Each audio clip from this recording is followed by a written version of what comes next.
Hi guys, this is wishkotheferret coming at you with another reading. This time it's about finances.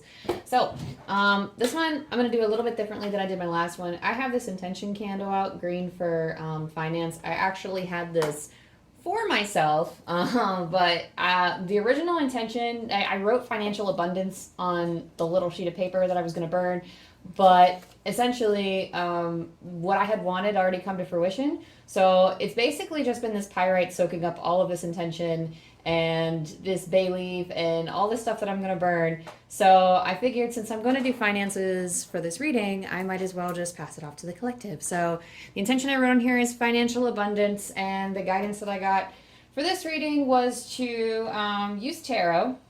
And I wasn't sure how I was going to do a tarot with pick a card, so I have 3 different tarot decks here. I have, for pile 1, I have the Wild Unknown. It's like the mini tarot version. For pile 2, I have the traditional Rider-Waite Tarot. And then for the third pile, I have the Magic Mondays Tarot.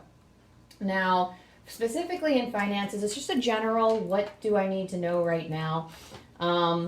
So that could involve any blockages, anything you're struggling with, if you're trying to figure out how you can make money, how you can earn money, or if you're just struggling, you're not sure like budgeting wise, or you're just not sure how to move forward with those kinds of things. I'll just see what I get. I'll see what I can read and come through in terms of information, and we'll see where we go from there. So I'm going to light this candle for you, and I'm just going to stick this underneath, and then I'm actually going to, I haven't figured out how I'm going to do this.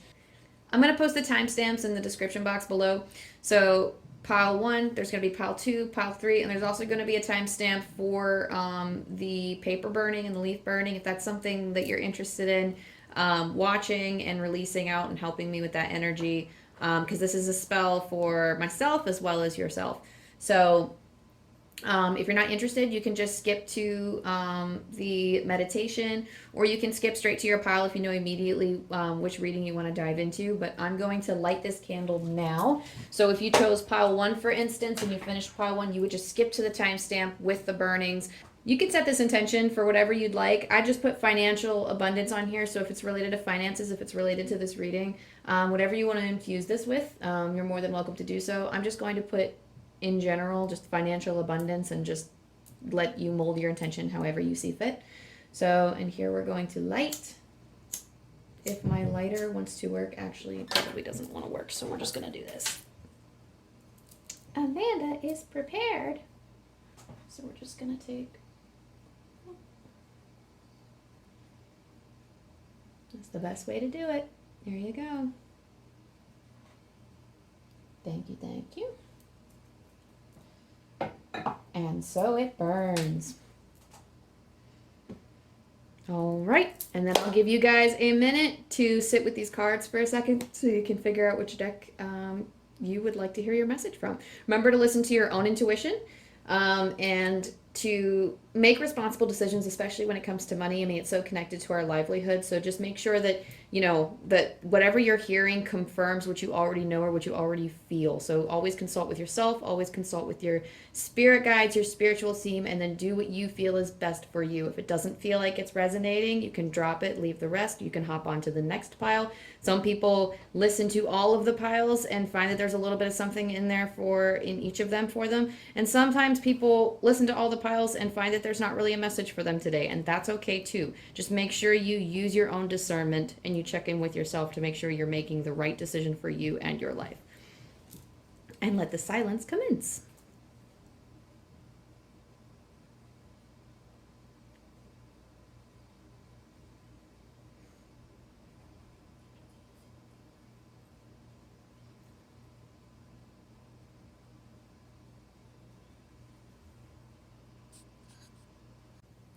Hey, pile number 1. So if you're in this pile, then you chose the Wild Unknown Tarot. These are like my mini cards, and you'll have to be patient with me because this is actually a new deck for me, and already we have stuff coming out. So I'm just kind of going through and seeing what we have for you, and I'm really gonna heavily use my intuition with these cards and just use my knowledge from like the old tarot, because you already have stuff coming out. But when I was in my meditation, I saw, and I want to be careful about what do I say? Because it might be relevant later. But I'm seeing, like when I'm meditating and connecting with this pile, I'm seeing somebody come in with funky looking teeth. So I don't know if that's someone on the other side coming through with wonky teeth, or if that's like something that like financially you're struggling to do. Like maybe you're trying to fix your teeth or go to the dentist or something related to the dentist. But it's some kind of energy surrounding that. So let me sit with this for a minute and see what I can get for you.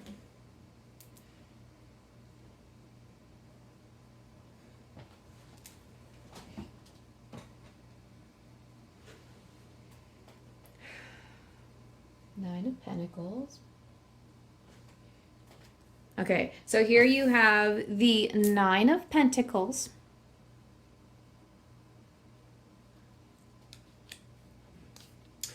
And here we have the Six of Pentacles. Ah, where's the camera? Oh, there we go. Okay. Six of Pentacles. We have the Daughter of Pentacles. Wow, so many pentacles here.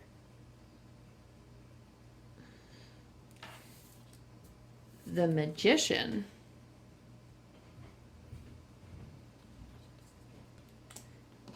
And we have the Devil.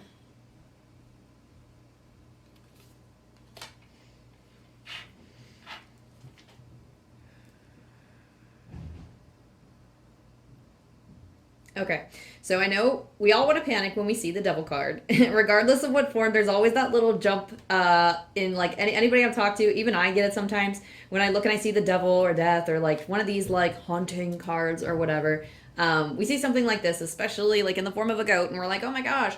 This is just telling you, so like someone's telling me with this card, with the Nine of Pentacles, safe. So you are safe financially. You're safe. You are in this. It's in your mentality. So you're feeling very safe. And I feel like this Devil was pointing out the vices that you have with money. Maybe it's just not something that you manage very well, or maybe that's just been one of your main challenges, is trying to manage the money that you have. The Six of Pentacles.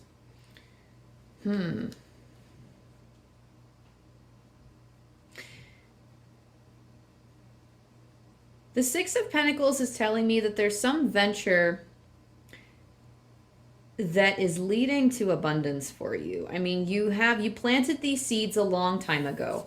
You planted these seeds of you started this adventure, or you put the effort into a job, and you're seeing some fruits of your labor right now, and it's actually very satisfying. The Nine of Pentacles is feeling very satisfying, but it's also, the Nine of Pentacles is also telling me that you're kind of like when I heard safe, it felt like a safe zone. Now, safe zone is something that's really good to be in, and we all love to be safe with finances. We all love to have what we need. We all love to be able to, like, we all love to feel like we have our needs met.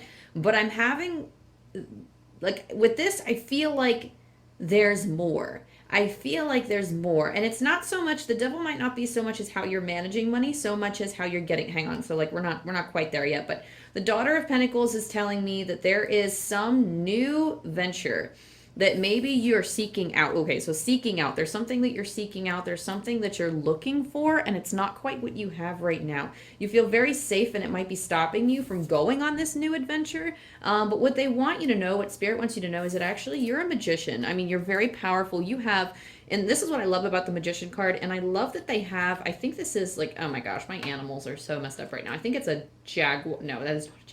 Oh my god. It's, the word is not coming to me. It's like a leopard. Oh my gosh, big cat. I'm so sorry. It's like a leopard, but wild cats, wild big cats are very strong. They're very powerful. They're very fast, and like this cat in particular is like the manifester. This cat, like, and obviously because of like with the Magician, but this cat is like they're hang on. What is it about this animal spirit that wants to come through right now?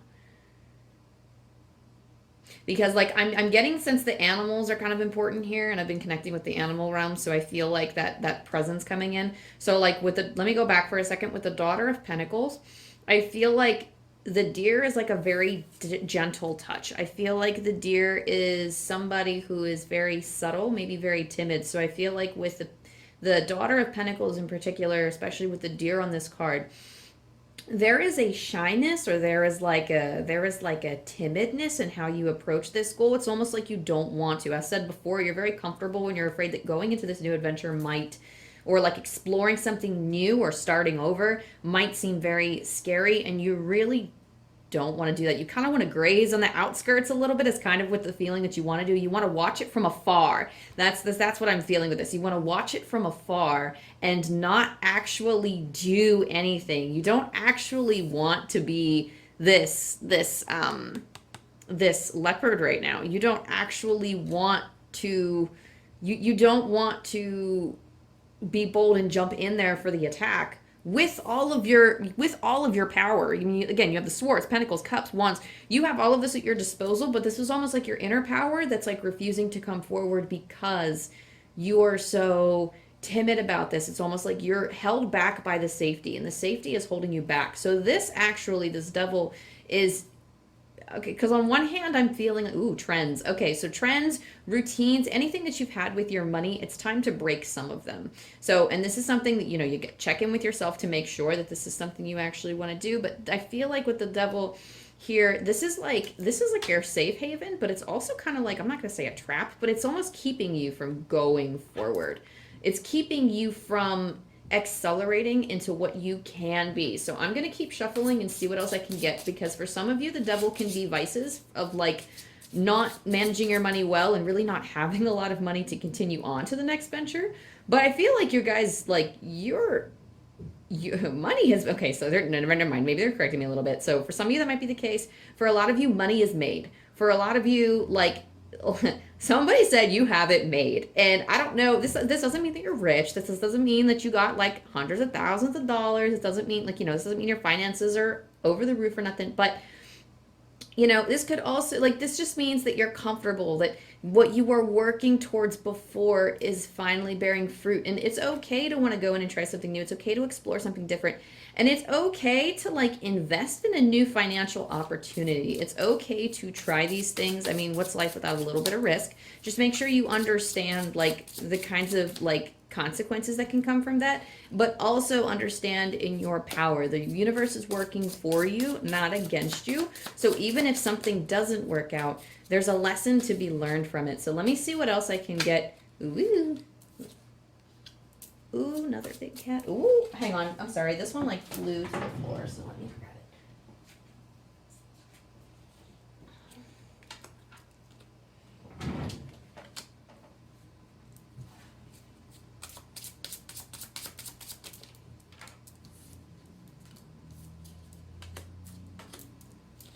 All right, so for your second row, which is kind of like where I see things going, or like what I think is like, hang on, let's look at this row first. Let me figure out kind of what kind of layer Spirit is adding onto this. So we have the High Priestess,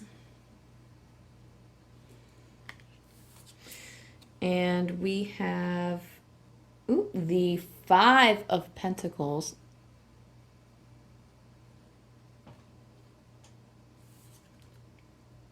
The Eight of Cups,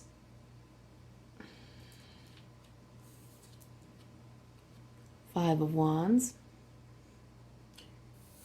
and the Father of Cups. All right, pile number one. So what I'm getting is that intuitively, and I feel like, and I know that when I like link into finances, I immediately want to jump to career, like in my mind, and that's not always what it's meant to be. Like, the link doesn't have to be there. You can get finances from so many sources. But I feel like for this in particular, it is talking about whatever your finances is linked to. So if somebody is providing this for you, either it's an employer, or if it's like this safety net that maybe parents or guardians or like a friend or like a significant other or somebody has provided for you, this source of finance, like, you intuitively know that something's up. Intuitively, your soul's like, I gotta back out of this, like, ASAP. Like, it's feeling like you are safe financially, and you put in effort into whatever this thing is to get these rewards. But this need or desire to explore, there's like, I'm sensing all of this internal conflict right now. And for some of you, this is the conflict of the fear of trying something new. For some of you, this is the fear of conflict, or this is like the conflict that's present in your life in this current safety financial situation. So either way, however which way you read it, what I'm sensing is, so for the High Priestess, there's this intuitive knowing. For the Five of Pentacles, often this is the card that everyone says, oh, like this is like you're left out in the cold. This, you might have grown, and it's so, ooh, I just got the chills because like it is below this Six of Pentacles. And remember what we said about the Six of Pentacles and how this, the fruits, like you put in all this effort and it bore fruit. But the problem is that this plant that you grew and that you took all this time and effort to grow, it's wilting. So Five of Cups, or no, I'm sorry, Five of Pentacles is like it's generally meaning like left out in the cold. It's a sad feeling, but it feels like your plant isn't being nurtured by other people, or it's not being nurtured properly. It's not in an environment where it can thrive. Your project, your source of finance, whatever, is not serving. Okay, that's just it. It's just not serving you anymore. That's just plain and simple what I'm getting. And I don't know if these are people, like, I don't know if you're the type of person that put too much effort into something, like you put so much effort into something, it bore such little fruit. You're comfortable and you're fine and you're protected. Like with these feathers, I also feel like your financial prosperity, like your prosperity in general as a human being, is protected. I feel it is like you're like divinely guided through this to learn things. But it seems like as you started right off with the feathers, and the feathers for me just feels like an angel connection, like an angelic or spiritual. I just heard spiritual ancestor, so maybe that's part of it. Like your ancestors are there guiding you through it. So maybe you are having, like, maybe some of you are very closely connected with your ancestors, or maybe you're doing something like a job, or you're like, you have like you're doing a job that was in like the family line, or you're doing something that like you have like an inheritance or something from family. Maybe this is related to family for you, but whatever you grew, whatever you put energy into is wilting. This reversed Eight of Cups. So the Eight of Cups is walking away from something, but for what I'm seeing is that there is, from this card, you are just being drained. This is something that is draining you. This is something that's causing, with the Five of Wands, a lot of internal conflict as well. So with the Five of Wands, it's a conflict of interest, but it's a conflict of interest that, like, it causes a lot of suffering within. And this reversed Eight of Cups, it's like this reversed Eight of Cups is kind of telling me that you're emptying out your cup more than you're filling it. You need to leave, but you're not leaving. You need to make this transition, but it's long overdue and you haven't moved. This Five of Wands, given its placement, because it's right underneath the Magician, it's almost like there's this internal conflict of not wanting to move forward, of course, with everything going on, but it seems like it's also in conflict with believing that you're this magician. And you are this magician, you just don't believe it. And it's that belief that, like, you can change your situation, that miracles can happen. And it's not, the Magician is very internal, but what you need to realize is that there is an external factor at play as well. There's an external factor of the universe, your guides, your spiritual team. There's an external factor of tons of other things and people and situations that you can't control. And a lot of times we fear that things influence us in a negative way, and that's the only thing that we should pay attention to. And that's not true.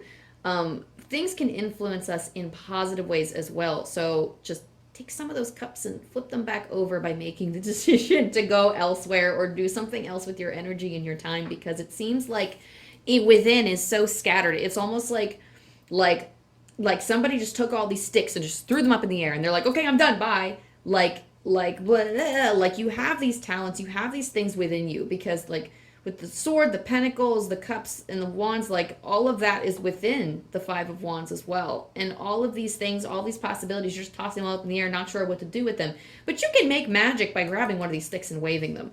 And that's something that you need to realize and understand about yourself, is that you have the power to get out of this situation and to move on. And don't let the fear of not having money stop you. I've heard of so many people that like stopped whatever they were doing, or they left their full-time job that was draining them, or they left their job that was draining them, or they left their partner, their spouse, whatever. They left something that caused a feeling of safety and stability or something, because they felt called to do something else. And when they followed that calling, yeah, it might have been rough at first, but it's okay to try.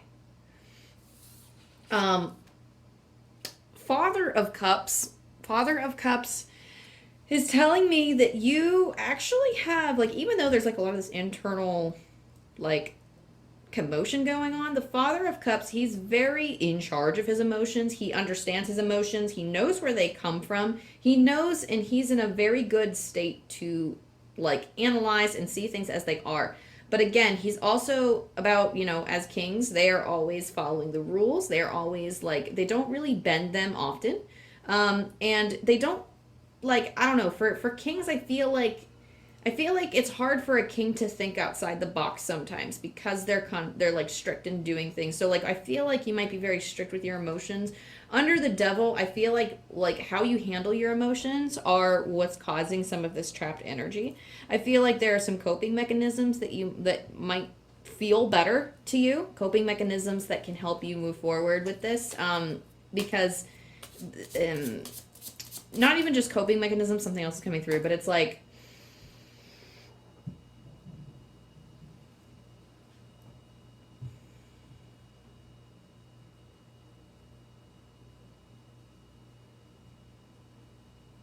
oh, okay, sorry. I had to, like, come back for a second. I had to go quiet because there's somebody talking. Somebody said you're not happy with your father. Somebody just said that. Either you're not happy or you're not. He said something like you're not happy with your father. Your father could very well be like a figure in this reading, and I do feel like family is, and I realize that I need to move this up a little bit. I need to push these up so you guys can see the full spread. But something about your father, maybe you have tensions with your father and maybe it's causing conflict, but it's some kind of source, whatever this is, whatever this person is or whoever this is, there is, okay. Someone, there's always this voice that comes through that says, there are consequences for your actions. And this isn't meant to be a scary thing. This is just to remind you of the power that you wield and how strong you can be. This is something that tells me when someone says your actions have consequences, they can have good consequences and they can have bad consequences. But I think you're too worried about the bad to move on. Like, again, this is like all about your mindset. There's a lot of darkness. There's a lot of looking at, like, there's a lot of fear powering this right now. So I'm going to keep shuffling to add like another layer to this and see what else I can get for you. Pile 1, financial abundance. How can we get financial abundance? Y'all are getting all the pentacle cards. Makes sense. Okay. Well, that one just snapped.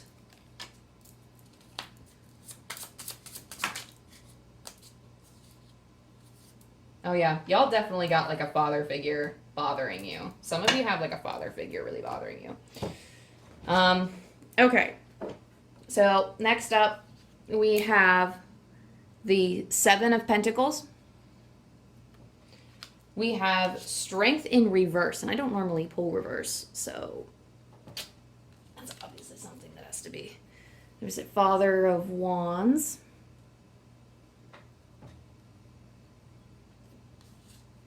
And the Hierophant. Okay, so there's the traditional way that this can be read from the tarot. And I think only one of these cards follows, maybe one or two of these cards follow the traditional tarot. So let me see what I get through each card.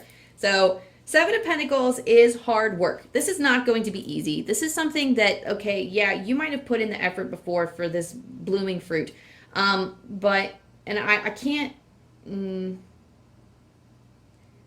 I can't promise you, okay, hang on a second. Okay, because someone's coming through and saying promise, and I think they're saying, I can promise you that it'll bear more fruit than this. I can, whatever you just did, I promise you. And I don't mean it's going to be, there's a worry that whatever this is won't financially support you, or this new thing won't be the same kind of security or feeling of safety. And on one hand, okay, hang on. Let me make sure I'm getting this, though, because I can't promise and I can promise are two very different things. Either way, regardless, they want you to try. Spirit wants you to try. It is not going to be the end of your world. They promise you that it's going to be fine. That much is coming through. I feel like there's a lot of burning in my heart chakra right now and in my throat, so I feel like your self-expression is limited. I feel like it's very hard for you to speak your truth to somebody. I feel like this father message is coming through very strong for some of you. Whatever this is, like, if it's not a father figure for you that's causing you trauma, someone said there's a father linked to trauma here. I don't know if it's like learned skills or if it's somebody who's like, this is a father that's actively in your life or a father-like figure that's actively in your life causing some of this. But he makes you feel like you have no strength. He makes you feel like you're very weak, that the energy has been sapped out of you, and it feels like you almost don't have the energy to go on. It's surrounded by a lot of hopelessness, like the cards behind it, like it's kind of what's like this feeling of hopelessness and this stagnant energy is kind of what's stopping you. Like this is what's needed. This hard work, this has helped you. Like this hard work, intuitively you have this feeling, and I can tell with this line of the Seven of Pentacles, intuitively you know from the High Priestess, it is directly linked to this Six of Pentacles. You can have this abundance again. You can have, intuitively you know that if you work hard enough, if you put in the effort, you can get there. But you're worried that you're too weak to put forth this kind of effort again. You're like, I put forth all of this effort, or I did all of this stuff to grow in some kind of like abundant way, or I put all of this effort into changing or something like that. Something about, someone said changing personality, so I don't know if that's for you, but something about changing. I put all this effort into changing, I put all this effort into something, and you're worried that it's not, like, you can't put in that effort again, and you can, but it's going to fill you up if it's for the right reasons and if it's for the right thing. Father, because it's not going to be easy, but just put in that steady hard work to get there. Father of Wands, again, to me just screams father figure, but the Father of Wands, it also just feels like with this Cobra that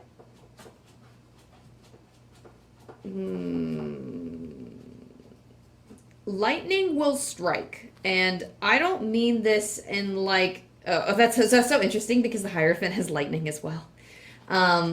And it's also, I guess it subsided now, but there was like a thunderstorm earlier as well, and I actually saw lightning in the air, which was kind of strange because there's all these clouds in the air, but it was a very distinct stroke of lightning, and I feel like it was kind of a premonition for this reading, but I feel like so they're telling me lightning will strike.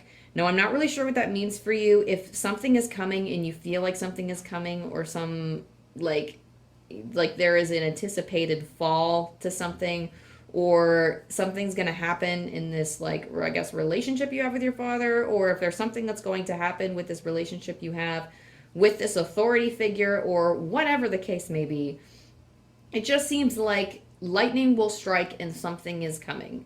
And it's not the epiphany kind, but it's going to be the type that, you know, excuse my language, but comes through and bites you in the ass. Then I feel like this is not going to be your fault.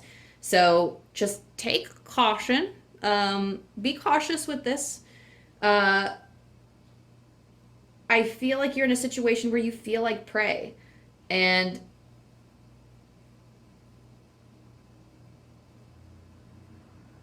we don't have to deal with that. That's kind of what I'm getting. We don't have to deal with that. The Hierophant tells me that you are the only one that holds the key to your escape. You are the only one that holds the key out of this situation. And I feel like if, like,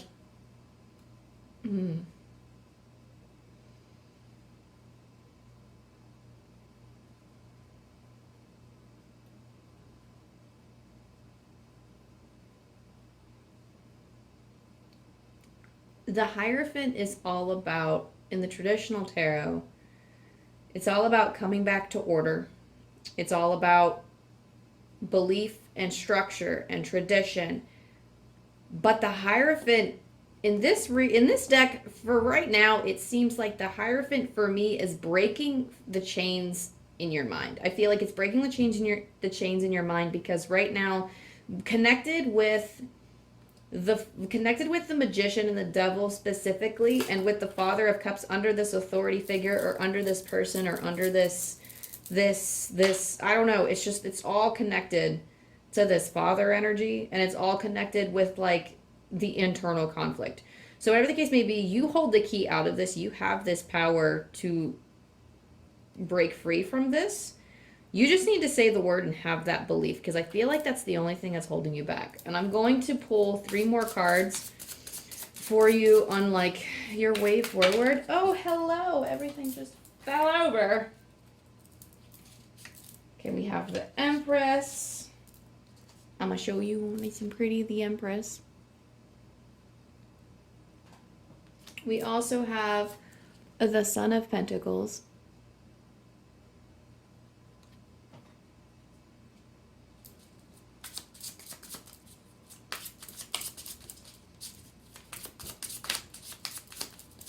And, oh,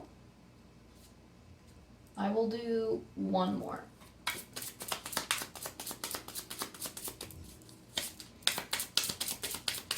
In terms of financial abundance, what can we tell pile number 1? Oh, well, you came out with 2. That's okay. 2 of Wands and Father of Swords. Okay, you cannot escape this father message for a lot of you. This is a father. And especially with, like, we have, like, the Daughter of Pentacles. We have the Son of Pentacles. Like, this, for a lot of you, is like a father-child relationship. Like, father-son, father-daughter. We have the 2 of Wands right here. And last but not least, we have the Father of Swords. Okay, definitely someone who has power over you. So the Empress is honing that boss ass bitch energy and glowing, getting your glow on. This is the beautiful tree that you have inside of you that has already grown. This is your freedom of choice. This is your shining star. The Empress is all about owning her beauty and owning her power and letting her leaves like just fly. So for the Empress, this is the energy that you have to harness in order to pursue this adventure or to leave your current situation or whatever you're seeking to do, whatever solution you're trying to go for. This is what you would have to do. Okay, and for the 2 of Wands, going out and exploring. This is definitely, someone's telling me an argument. The 2 of Swords is not what that means. This is not what that means in the traditional tarot, but I feel like with the 2 of Swords, this is like usually a choice that you have to make. So channeling from the traditional tarot, this is a choice that you have to make. This choice can be made, and it is a difficult one, but the 2 of Swords asks us to use our intuition, because we may be in combat with other people, i.e. this father figure. And the Son of Pentacles, so like with this like eclipse thing, for me, it seems like this new beginning for you, this new venture, there will be change. This will change the energy. So I feel like whatever this venture is, it's completely different than what you've done before. Like, this is something that will help you. This is something that will change your energy, and it will help you grow as a person. So that is coming for you. And I feel like you already know what decision you're going to make, pile number 1. I feel like you're going to make this decision to go into, they're saying greener pastures. You're going to go probably somewhere better. You're going to go, they're telling me you're going to fly away. You're going to be like this Hierophant. You're going to fly away. You're going to let yourself out with that key, and you're going to fly away. And I have complete and total faith that you can make the best decision for yourself. The Father of Swords, and this is more than just about a father figure, but there's another message coming through that says, like, this sword has all of the colors of the rainbow right here. This is kind of like giving me magician vibes, where he can kind of wield this, but the owl uses discernment. The owl, especially with the swords, the owl is all-seeing. The owl is usually, in my mind, the owl feels like truth.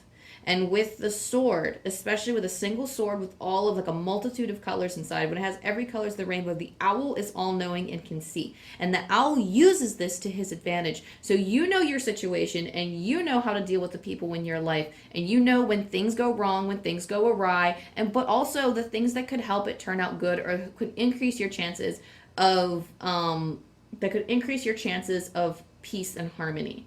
And I feel like this reading doesn't feel like peace and harmony would be achieved. I feel like you might have to fight a little bit to get out of whatever situation you're in, or it's not going to be pleasant. But I feel like as the Father of Swords, and I feel like with all this father energy, it's not only like, the message of like facing a father, but it's also the message of You have the capabilities of being the master of your mind, of your emotions, of your creativity and your power, which is the Father of Wands, the Father of Cups, the Father of Swords. I believe you got one of those cards earlier. I mean, it's not respectively, but this, you have the capabilities to wield all of these things very masterfully.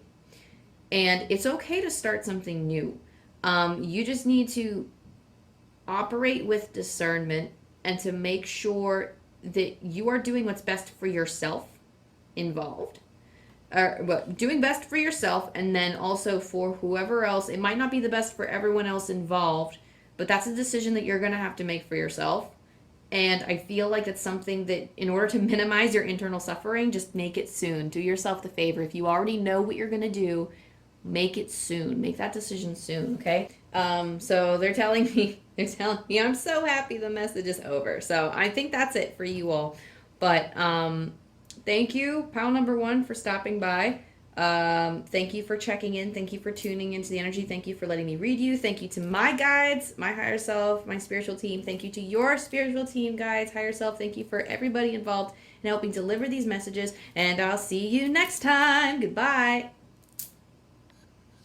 Hey, pile number 2. So if you chose this pile, then you chose the original Rider-Waite Tarot. Yay! This is like, as much as I love all of the other decks, I love the original tarot. This deck in particular has been with me for the last, God, I don't know. This is like the 10 years, I think. I don't know. I've had this since high school. That's a long time ago. I mean, not that long ago. I'm not that old, but I love this thing. It's come with me everywhere. It's probably, aside from my Bible, it's probably one of the oldest things that I own.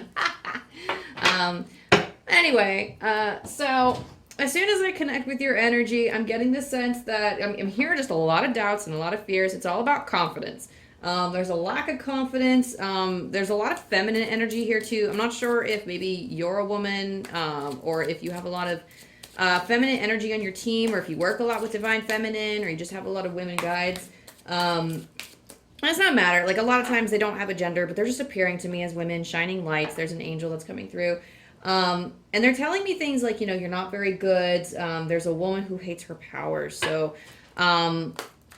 we're going to see kind of what they're talking about a little bit, and I'm going to kind of trust and go from there a little bit to kind of see what's going on and what exactly I'm connecting with and how you can move forward with this. So, what can we tell about financial abundance?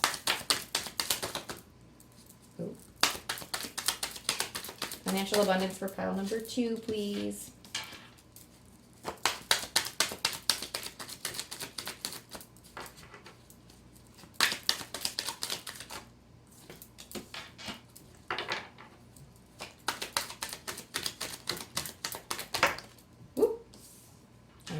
Ooh, that one wanted to be in reverse. I don't know. I don't think you can see from this angle. It, like, jumped up, like, straight up out of the deck. That was wild. Ah! This one just fell into my lap, too. Okay. Okay. Let me take a moment to tune into the cards.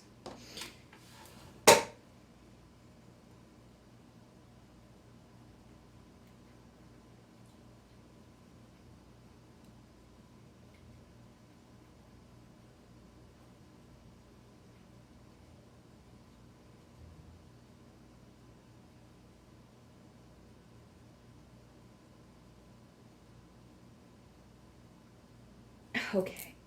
All right. So someone just kind of came in and said, "Excuse me for interrupting." Now, the way he said it, he said, "Excuse me for interrupting your reading." But what he's telling me is, like, I'm in the middle of something that I actually really want to do.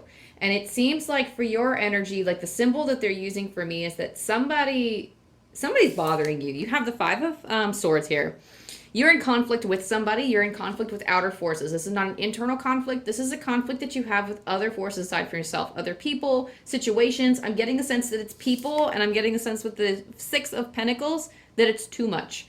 You're given too much. So right when this person came to me just now and said, like, excuse me for interrupting. So I don't know if it's just something that, like, they're interrupting you a lot at work, or if they're just interrupting you a lot in general. But there's like the strong, the picture of the Six of Pentacles. I'm sorry, that's my ferret in the background, and she is Aria. She's having a fit. Yeah, you having a little fit. You can't come out yet. It's not your playtime. Anyway, sorry for that. She might be scratching a little bit. Just ignore her, let her fade.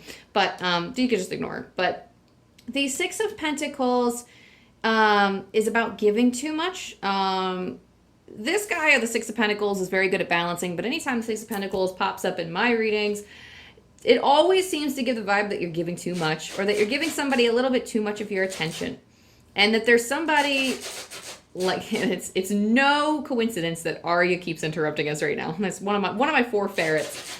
I feel like this is somebody that is very grating on your nerves. I feel like this is somebody who jumps in a lot. And I feel like whatever this is, this person sucks your resources, either financially or emotionally, just drains you. Because in terms of this person, like, I don't know if this person has a direct influence on your financial abundance, but whatever it's tied to, like, again and again, I said this in pile number 1, and I'll say this for every pile, but I try not to tie finances with career. But oftentimes those two typically fall hand in hand, because the source of our finances is our career, usually. So, and it's a habit I know I have to get out of, but I feel like I'm going to keep pulling cards to see if I can get more information about this. But the Six of Pentacles is, hang on, give me like 1 second. I'm literally being interrupted right now. I'm going to figure out what this little gal wants. Aria. Angels, can I ask that we not get interrupted? For reference, this is her. And she's very ferret. Okay, all right, you're going back in your cage now. You can't be here. There's open flames. It's on top of the table. That's like a big no-no area. Completely off limits. I love you, but you can go back in your cage. Yes, you can. Go sleep with your sister. Go ahead. Go lay down next to her. Go sleepies. Okay. Anyway,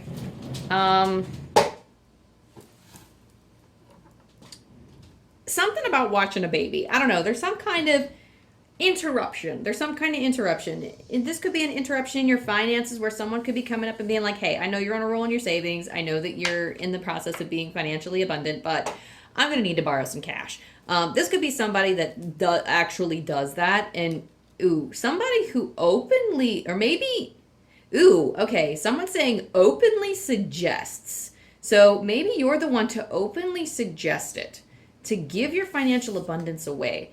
But it's causing this internal conflict, like you're giving too much. So be mindful of that. Let me see like the Page of Wands is like this new adventure. I feel like this person also gives off Page of Wands vibes, like they're very inexperienced. They're kind of running around, like whoever's messing with your financial abundance, or whoever's messing with your vibe right now, or causing you some kind of like irate conflict or something.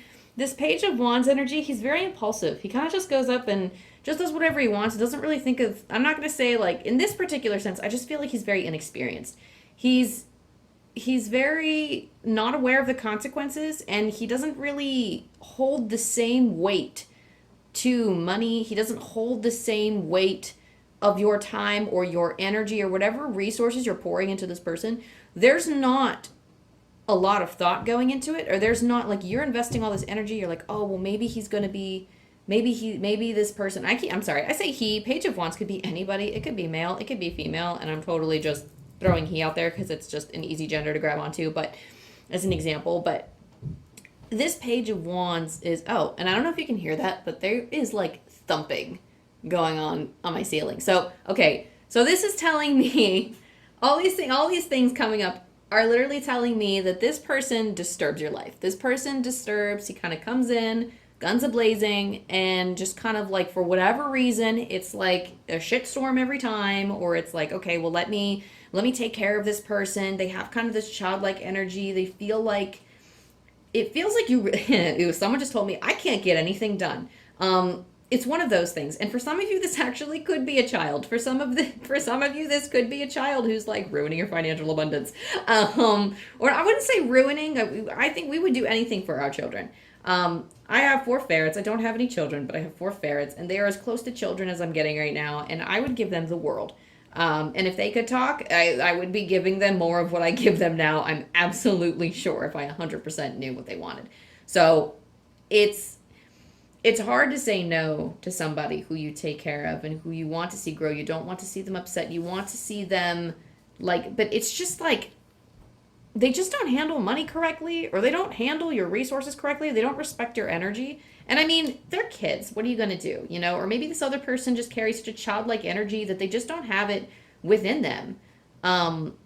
They just don't have that skill set yet. They don't have that discernment that says, oh, hey, like, you know, because like they don't know the value of money yet if it's a child. Like, obviously, don't go like, you know, after this reading, don't go screaming at your kid. Oh my gosh, like you're ruining my energy. Like that's not it. Like, I don't want to say like be dramatic and say this person, this child is wrecking your abundance. But this is something, remember, that you have to be accountable for, because you are the prosperous one. You are the one that holds this financial power of your life. You have this ability to make more money. You have this ability to also lose money. So what I'm hearing from Spirit is that you need to set better boundaries. The Knight of Pentacles is about like spreading the seeds of ideas and like creating new things. And I feel like this in particular, like the Knight of Pentacles is very stationary. The Knight of Pentacles is telling me in reverse that there is some kind of, there's some kind of power in holding your ground. Usually the Knight of Pentacles is going around, he's investing in new adventures, and he's like throwing out his, I'm not going to say his money, it could be investing, but he's throwing out all of his energy in all these different places in the hopes that they grow fruit. And they grow trees and they bear fruit and all of these things. And the reverse of Knight of Pentacles in this situation is telling me that you just need to be firm and hold your boundaries and stay like I'm just getting like firmly planting yourself as a post into the ground and not moving. That's kind of the image they're getting for me. Giving to me. And the Ace of Swords is telling me that you have the power of your words. You can deliver this in a gentle way in which this person understands you.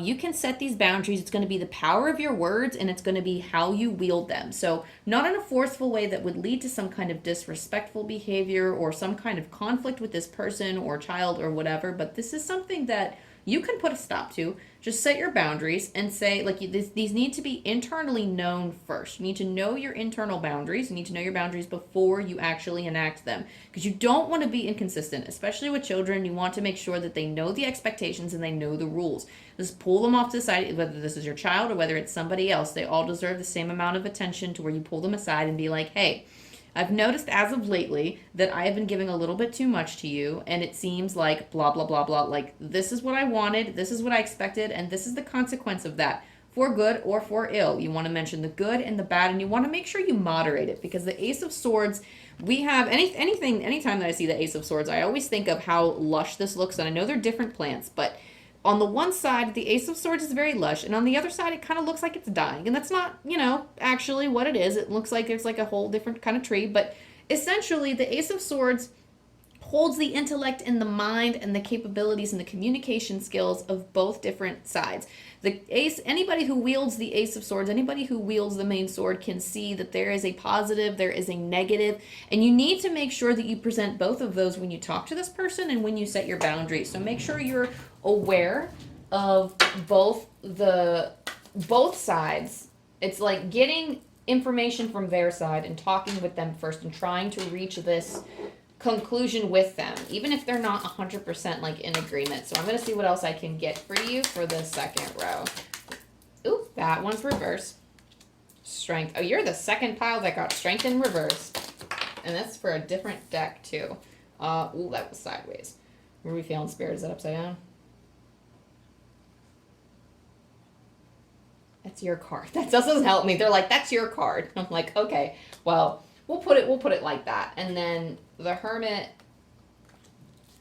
these cards are just flying out sideways, so it's kind of hard to see if they're like upside down, but I usually channel random messages for me. See, that's so weird. Anytime I channel for like a specific pile, sometimes like when I pick up the deck, the whole, like, you know, there'll be like a single card that flips over, or there'll be a single card that comes out from the middle of the deck or something. And you know, just the whole reading will be like that, where like it just, the cards fall out in the same way. And it's so interesting how yours are just constantly falling out sideways. Okay, so for your second pile, we have strength in reverse. Fighting with this person makes you feel weak. It sucks your strength. It is draining for you. The Fool, this is a new beginning. This is a new venture. Maybe, I don't know, let me sit with that for a second. What are you trying to say with the Fool, Spirit?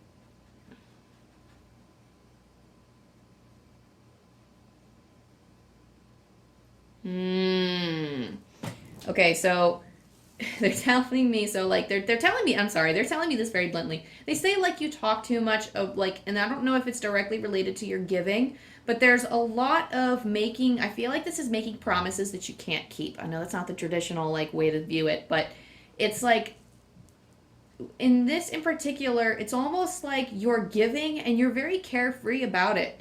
And you got to be careful that you got to be careful that you're like, this is the like the whole point in like setting boundaries, is making sure that you're not kind of all la-di-da like the Fool. The Fool is somebody who goes on new adventures and he takes on new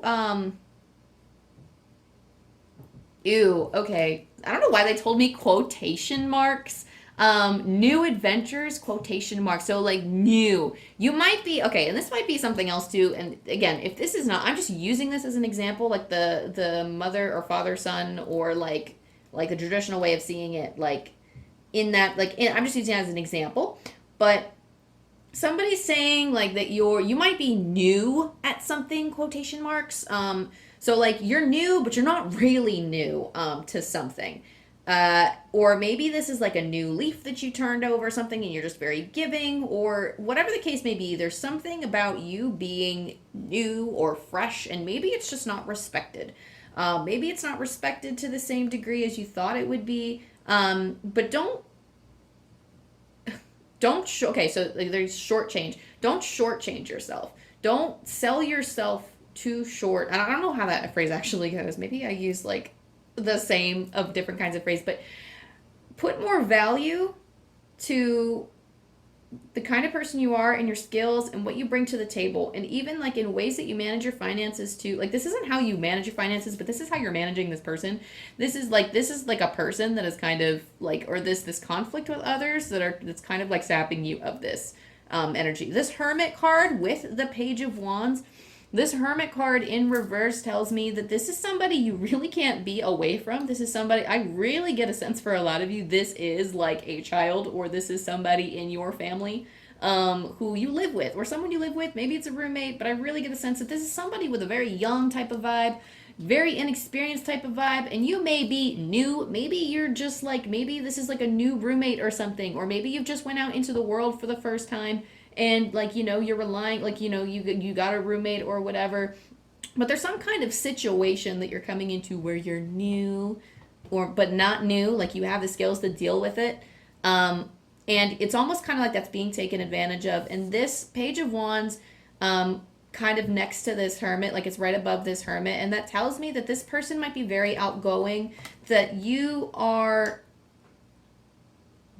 That's separate. Okay, never mind. That's a separate message is what they're telling me. So this person might be outgoing. This person might be kind of going out a lot, spending a lot of the money. But the Hermit also tells me that this is definitely somebody you're linked to in the family, or somebody who you're in close proximity with, or maybe someone you work with that is just there. Somebody who's just draining your finances, draining your energy.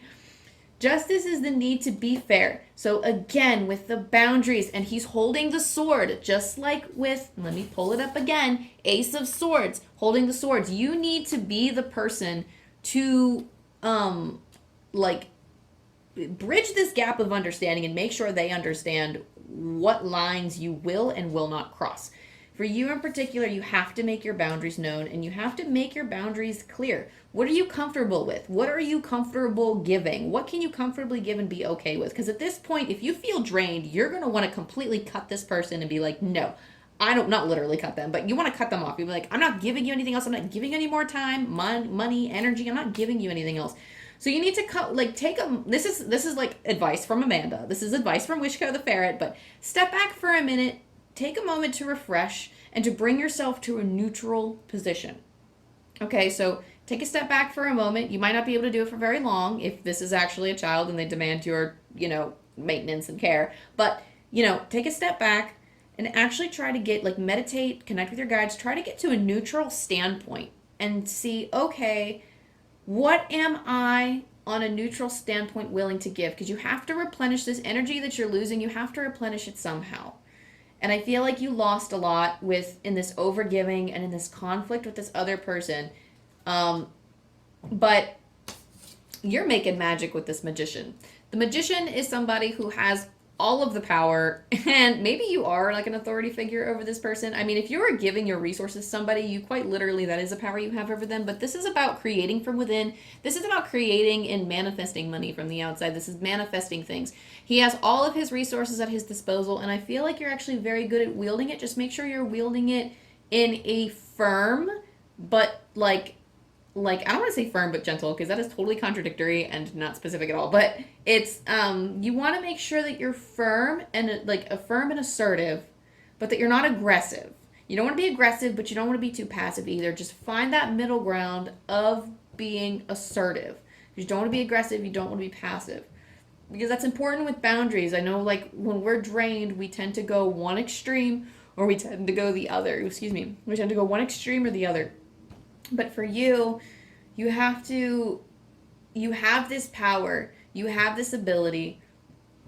Have confidence that you can wield this power for yourself and that you can wield this power in a way where, they're telling me justice will be served. Okay, so justice will be served and you're going to be the one to deal it. So it's fine. Let's see what else we get. Let's see what else we get for financial abundance. And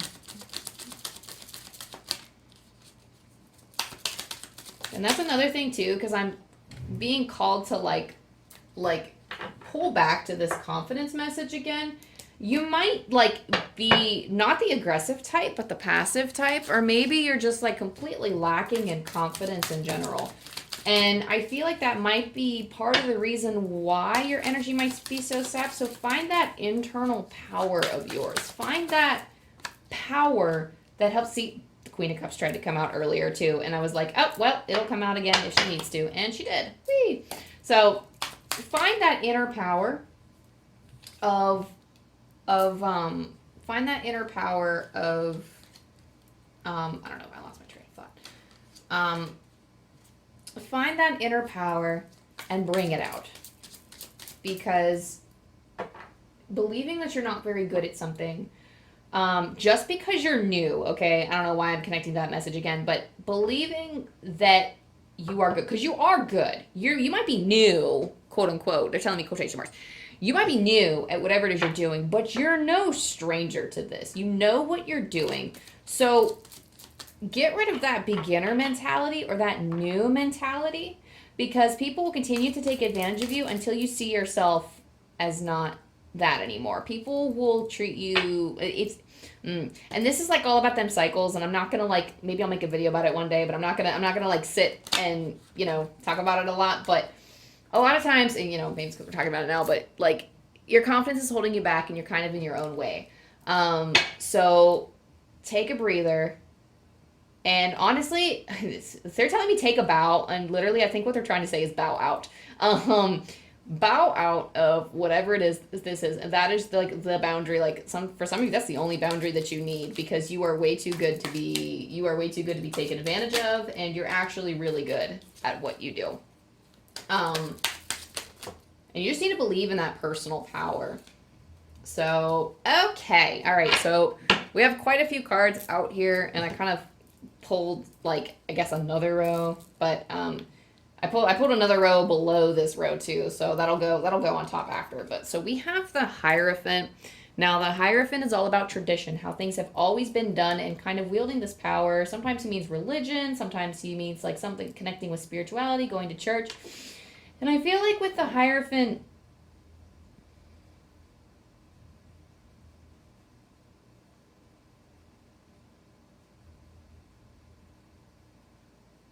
wait, I'm trying to listen to what they're saying.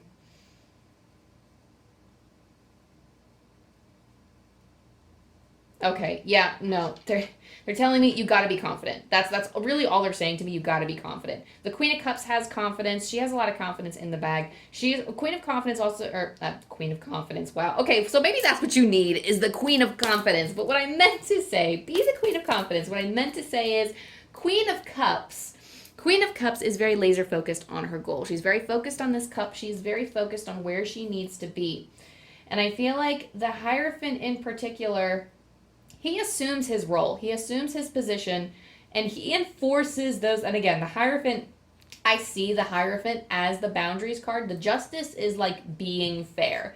Hierophant to me is quite literally putting up those boundaries. It is being able to see things from both perspectives. So they're telling me to tell you, to not neglect. Don't neglect the other side and their views. Because I feel like the Justice and the Hierophant kind of work hand in hand. I mean, they're both men sitting there but one's in law and one's in the spiritual church. So this is something like tradition, something that like the Hierophant is also kind of saying like learn from other people, learn your boundaries by seeking the help from other people. And it's not quite going and seeking mentors maybe in your life, but I'm talking like, I don't know if you have to do a quick Google search or reading self-help books or something about how to be more assertive or how to state your boundaries clearer. You can get a boost from other people. And you can help, like, that could help turn it around. Okay, that's what we're saying, turn it around. That could help turn it around to help you see things from another person's perspective. And that, I think, is going to help you influence them. That's going to help you with your boundaries, is getting on their side. This is like the power of persuasion that they're telling me to, and you're good at that. You just need to not doubt it, because that confidence is what's going to turn this person right off. That's what's going to turn this whole thing around. Queen of Cups, she's very in control of her emotions. So learning to be this Queen of Cups and harnessing this inner Queen of Cups energy is something that you're going to be very good at very soon, especially in connection with, and again, the Queen of Cups is very motherly and nurturing, and the fact that she's connected with the Page of Wands does not surprise me because of the whole child energy we were getting and the whole giving.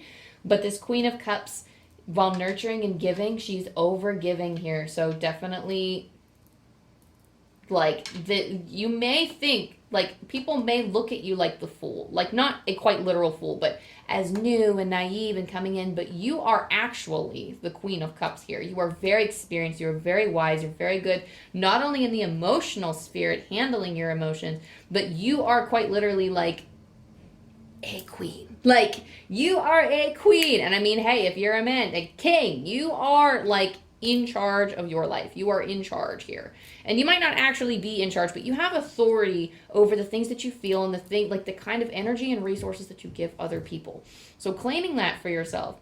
And this Queen of Cups, there's something also about the subconscious here and water. It's coming in as like a secondary message, but it's more like you can see the emotions of other people. You understand very clearly, like you can see the other person. And maybe that's why you're so giving, is because you see from their perspective and you understand maybe why they need to do the things that they do, or maybe why they need their resources that they're asking for. But you need to value yourself, because there's a lot of fight. Okay, I'm also feeling like fight or flight response from this too. But the Lovers is dealing with so maybe this is a lover that you're dealing with, but I feel like the Lovers in this case is definitely like, yeah, sorry, that felt wrong. Not Lovers. The Lovers is dealing with our shadow side, our subconscious mind. So you're kind of facing your shadow self a little bit and helping. You need, like, it's discovering your own worth. Maybe it's a dark night of the soul for you. Maybe you're just coming out of this dark night of the soul. I feel like a dark night of the soul, like if you haven't gone through it already, it is kind of coming up because this is about finding your worth and stating your worth to the world. But before you can state your worth to the world and help that energy be harnessed in all of your relationships and actually be like, hey, I am worth something. First of all, when you declare your worth and you understand your worth, it actually bleeds into the relationships around you in a positive way. So people start to see that you're actually commanding your life in a different way than somebody who just has low self-esteem or just doesn't feel worthy of the wonderful things around them or doesn't feel worthy or understanding enough in their own power to actually take charge in their life. The Eight of Swords is the card of being held back by yourself or not seeing the way out, even though you have all of the power to do so. The next three cards that I have for you that I was going to put right over top of this, we have the Eight of Cups. This is literally something that in the future I see you walking away from. This is kind of, so like, it's interesting because like I get the Eight of Cups oftentimes when I'm walking away from spirituality or when I'm losing faith in something. I feel like that might not 100% be the message for some of you because I'm feeling that pull in my heart like that, no, go the other way. But this is definitely walking away from something and it has very strong links to the Hierophant for me in particular. So I feel like because it has this link, I do need to mention it, is that you're walking away from maybe like there are like things already in place that you can do. There are methods that will work for you, but there is a traditional, maybe there's like this traditional, and I'm clinging to this like mother, father, daughter example, this mother, father, son, like guardian, like if you have a child or if you support somebody. The Eight of Cups is like, okay, whoa, I lost my train of thought. Come back to me. Come back, channel. There we go. Okay, so walking away from old traditions that just don't serve you anymore. Maybe, so like, for example, and I'm sorry, Nana up in heaven, I'm going to use you as an example, but my Nana was always very family oriented. Like even if like maybe time and time again she was always the person to give money to everyone, and what I've always wanted for her and what I always felt she should do is put her foot down and say, yes, like family is everything and that's amazing and I love that you love your family so much, but there are times when you give too much. Like she never gave enough to herself. And I always felt like, and I think I talked with her about this at one point too, like, is it like a self-worth thing? Like you're always giving your money away. You're always giving and giving and giving, and you're always offering. You're over-giving. And this is something that this tradition of like maybe it's family that like, oh, well, like they're my child, I'm supposed to give them the world, or oh, this person, like I'm supposed to be giving and nice and understanding and give, like you're not supposed to give all of your resources. When you are, and I'm just going to use this as an example, this is for children, this is for other people. We all have lessons in life. We all undergo lessons. I firmly believe that we always come back either to Earth or to different universes or whatever. We're always coming back and we're always learning all of these life lessons again and again so that we can reach a high, like whatever the case may be, to reach a higher state of consciousness, to come back and help the world. Like I don't really know what the ultimate goal is, but I always feel like that's the case. Where we've lived before, where we've come back and we've done things before. I feel like maybe this is definitely one of your lifelong lessons, learning to pull back. And it's not only guarding your resources and putting up boundaries, but understanding your self-worth. Because I'm just feeling like a struggle with your heart chakra. Typically for my gut feelings, I feel them in my solar plexus or I feel them in my belly. And then for you, I feel like a lot of this is like you're very heart-oriented person. You're very heart chakra, heart center. You're very giving. But this is something that you need to learn to moderate, not only for, like, you can't give to other people if you don't give to yourself. And the Eight of Cups, like, maybe you need to challenge those traditions that you've been taught by other family members or that you've been taught, like, by society or culture or whatever life has taught you. Whatever life has taught you, you are being challenged by spirit to challenge that, because there is something, you cannot help the rest of the world. You cannot be the best version of yourself for others if you can't provide for yourself. okay, I'm getting that ringing in my ear. It's time to move on. They're like, okay, hurry this up now. So 9 of Swords in reverse. So 9 of Swords is always about fear. In reverse, I feel like you will be like walking away from this and setting those boundaries. You will realize it is not as scary as you think it is. This is coming out of your fear. This is coming out of your fear. Like right now you're stuck in your fear. But I feel like pulling back and building off of that message from before of being able to walk away, being able to state those boundaries and walking away from all this effort you put in, all of these cups that you build, being able to say, hey, no, stop, I'm not going to do this anymore. Being able to say stop or no is going to be like it's this is you coming into your power and realizing how much you actually have, how much you can keep for yourself, but also how much you can give to everyone else and how much more of a quality you can give to other people. Because the more abundant we are on the inside and the more resources we have for ourselves, I'm not going to say the more the better, but there's always a balance and you have to keep that balance.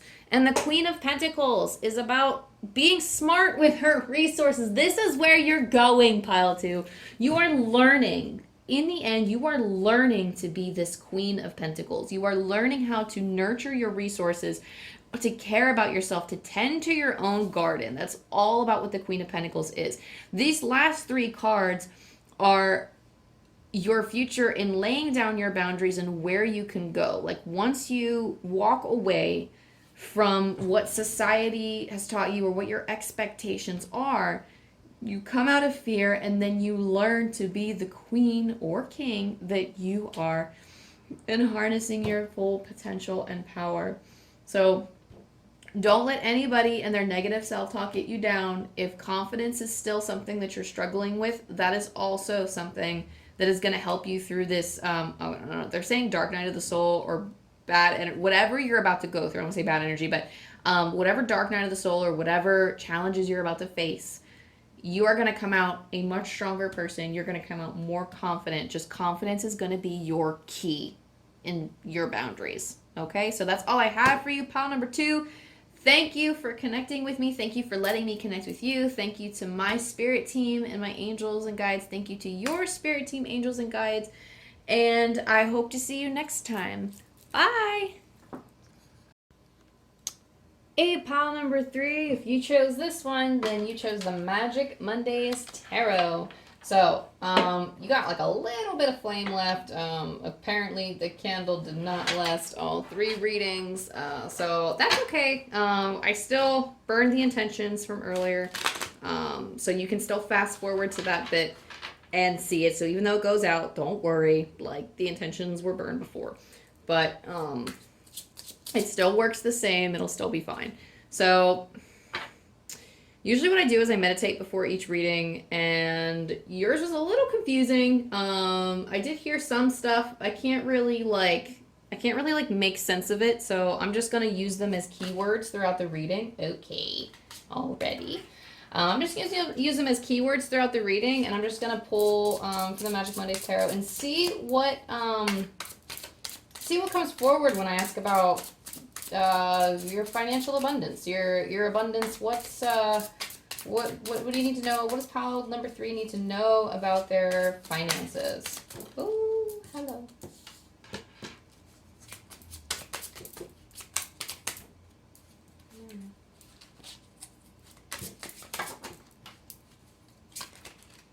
Oh no, hello. We are getting so much so like every time, and I always like to say this with the cards, but every time I channel and I tune into an energy, I had like a lot of confusion when I connected with this energy, to be honest. And at first I couldn't tell if they were connecting with, I was like, are you talking to me or are these messages for pile number 3? And I feel like the deck, the way that it shuffles, like, for different piles or when I connected different energies, sometimes like when I pick up the deck to shuffle, sometimes the whole bottom falls off and then like a card will flip over and that'll be their card. And then like the deck will just insist on doing that for the rest of the shuffle. Or sometimes like things jump out, and that's the way that like the energy comes through, is that the cards jump. For this one in particular, I feel like with the way I shuffled, the energy is just very like I can't, like when I shuffle, like I mean obviously my intuition knows which card is required, but it's like it doesn't know which card is coming out. So I feel like I'm connecting with some confused energy. I'm feeling like this kind of clog. It's always in like there's always some kind of clog in the throat sometimes when I connect with people, but I feel like with this pile in particular, there is some kind of burning in the throat. There's some kind of burning in the throat. It kind of feels a little bit like acid reflux, but it's like deep. It kind of like is deep in the pit of my chest. So maybe, like, I don't think some of you actually do have acid reflux. Maybe you do, but I feel like this could also be something that is very,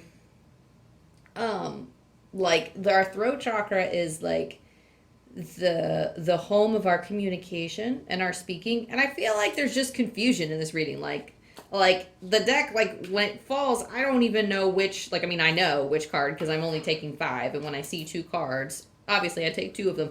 But it's almost like the deck falls in such a confusing way that I'm like, what? Like, I almost, like, I caught it all. But I'm just getting a sense it's very confused. So maybe that could be your energy right now. It's just a lot of confusion. I do see the same guide kind of sitting there when I tune in with him, connecting, but I'm also hearing like a bunch of other, I don't know if there are other voices coming through. Like there's just some confusion on the other side. Not on the other side, but it's showing me that there's confusion within yourself. And that's usually what that means when it's like being reflected back. Like that's like a symbol for me. So you have the King of Cups.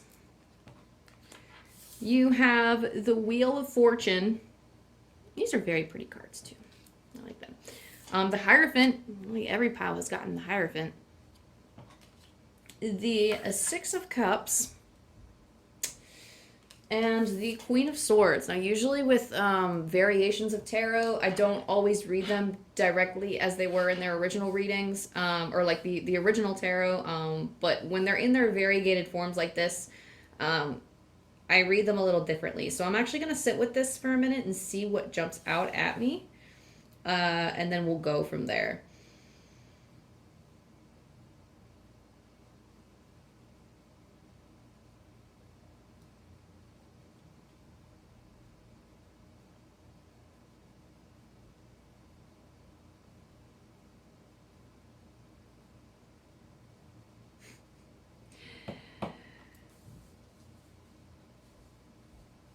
Okay.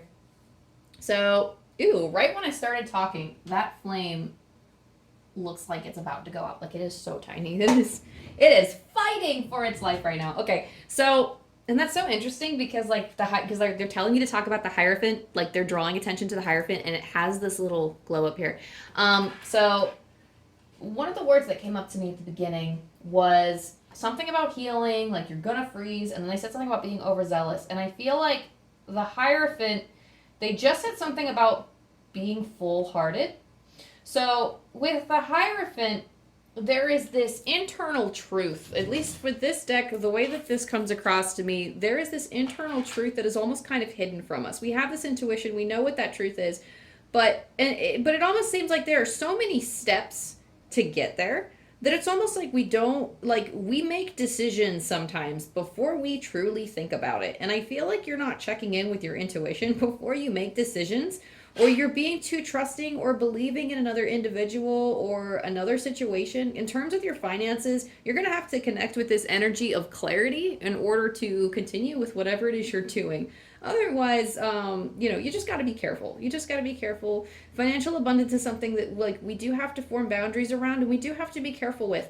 So for the Hierophant, there are a lot of stairs in there. Okay, so like I'm getting like Hogwarts Castle with this basically. I don't know if you're familiar with Harry Potter, if you watch the movies. They're moving staircases. And again, that's just kind of adding to like this element of confusion. So like I feel like this is the kind of energy that's like, oh, I'm going to go up these steps. And then you run up the 1 steps and all of a sudden they're moving and changing in a completely different direction. And you're like, oh, snap. Okay, so this is not where I thought I was going to be. This is not where I was going through. But it's almost like you're not fully thinking. It's not quite impulsive. You're just kind of going with like you're not really, you need like a more experienced opinion. So digging deep and going back to the original Hierophant perspective, that's all about structure, what society teaches you, what culture teaches you. I feel like that is your grounding vision in this reading, is actually embracing this Hierophant energy and going back to your customs, going back to the customs, and like what are the laws, and how were things written? How did this other person succeed, or how did this other person handle the situation? Look into that first. Do your research before you jump on a moving staircase. Even if the staircase doesn't seem like it's moving, it can move without any warning. Like, it goes and then it goes into a completely different direction. You don't know when it's going to move. So do your research. Find out what times of day does that staircase move.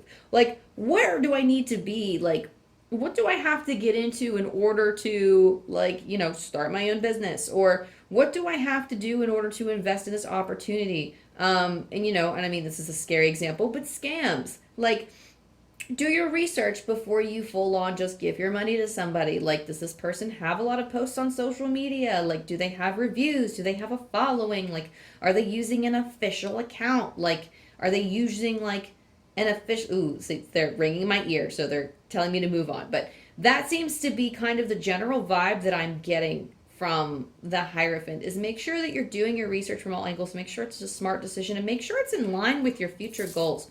So the Wheel of Fortune tells me that fate is at play. You don't know everything in this situation. Even though you could be running back and forth and trying to figure out, let's say you embrace this energy of learning about all of these different things, and before you, like, let's say, okay, I'm going to make a well-informed decision. I'm not going to be overzealous for a change, and I'm just going to, like, I'm going to take my time and be well-informed.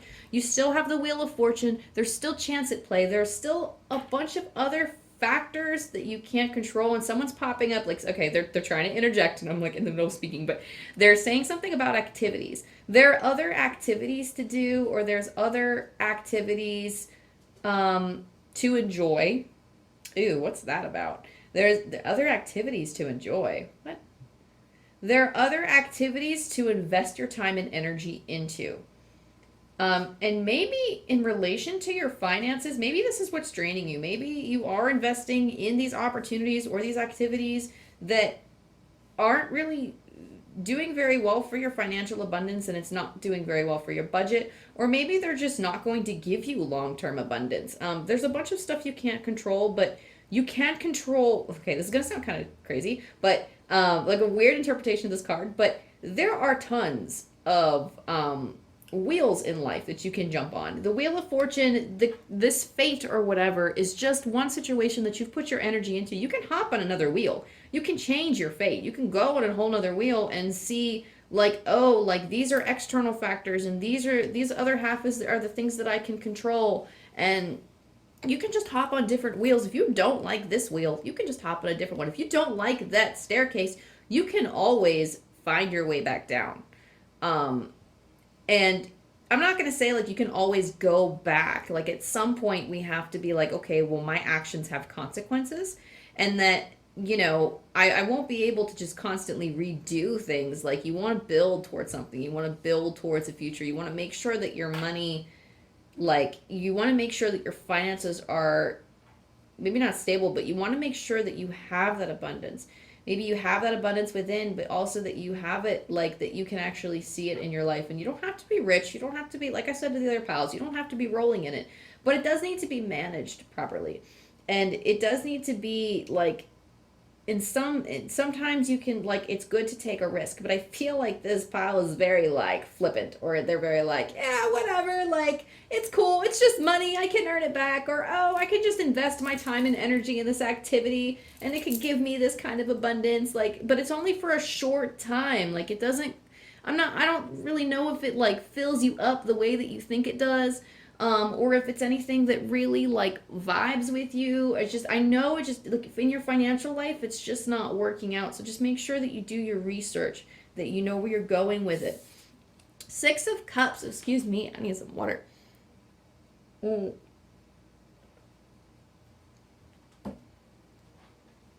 Okay. 6 of Cups, so the traditional tarot is not coming up with, the 6 of Cups when I look at this. But the 6 of Cups, to me, This is looking like harmony to me. This is looking like finding a balance. This is like,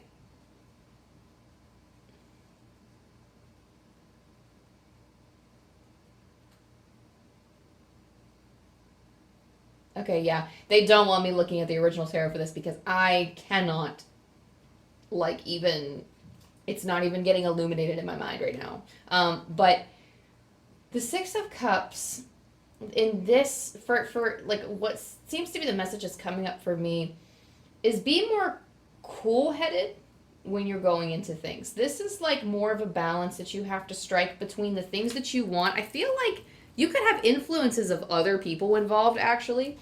I feel like there could be people on the outside that are influencing your behaviors and kind of how you manage your money or how you manage your time and your material resources. I feel like you need to balance that out and be like, check in with yourself and be like, what do I really need? And I feel like this calls for some alone time because the King of Cups is in control. So, like, this is the energy that you need to harness. The King of Cups and the Queen of Swords. Okay, all right. So, hang on. Let me do one card at a time because I got like a weird bubble in my stomach and there's a bunch of stuff trying to come up at once. So, the King of Cups, he understands his feelings and he indulges in his feelings sometimes, but he is like okay, that's a little redundant. He's the king of moderation, but he understands his feelings. He understands where they come from. He understands, like, kings are all about structure, doing things the way that they've always been done. Kings are very in control. They're like the ultimate power over their suit. And the King of Cups is like having that wise old mastery of understanding his emotions and being able to see, like, the emotions of others too. But I feel like the King of Cups in particular in this deck is like, he's kind of like holding up a goblet and he's like, cheers. And I feel like this is also pointing towards the fun side of you, the side of you that wants to go out and enjoy life. And you can still enjoy life. Just because you have to moderate your finances or control your impulses doesn't necessarily, not impulses, but like these different staircases that you're jumping on, these different wheels that you're turning through, like, you can moderate and still enjoy life. That is like the power of the king here, is that moderation. And Six of Cups is telling me to kind of like let you know that you can put a bubble around yourself every once in a while and you can downsize. Like, if you're the type to like spend money on everybody, you can be like, okay, you can be that person to be like, you know what? I'm just going to pay for my own drinks this time. Like, you can do that. Like, there's nothing wrong with that. It might come as like an initial shock to like the people you're with because they're so used to you paying. But again, that just, you got to take care of yourself at some point, and you can, it doesn't seem like fun, but this is like, I'm getting a sense that there's this energy from the reading missing of thinking about what you want long term. That might seem kind of boring for you. That might seem like that's not really your style. That's not how you ride. That's okay.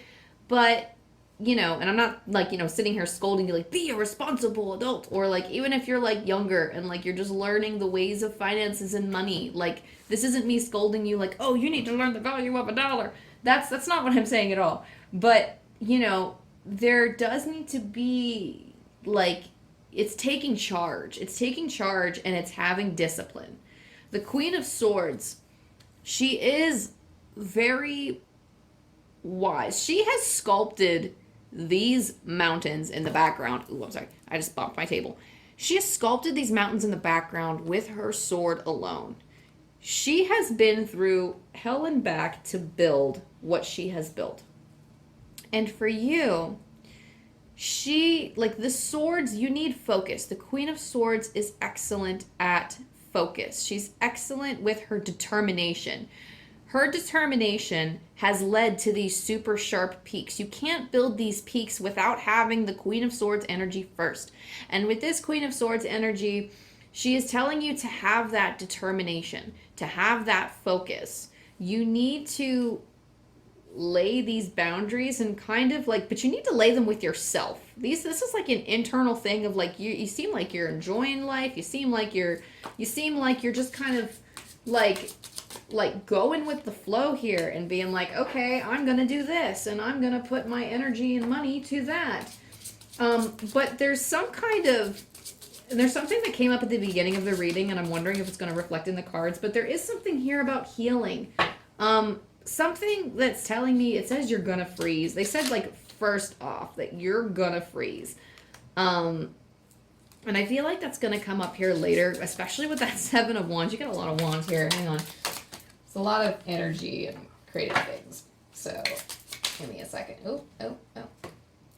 Again, with these Wands coming out.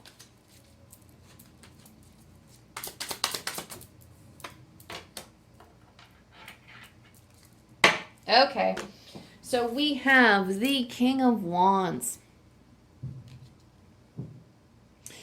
the 7 of Wands, the Star,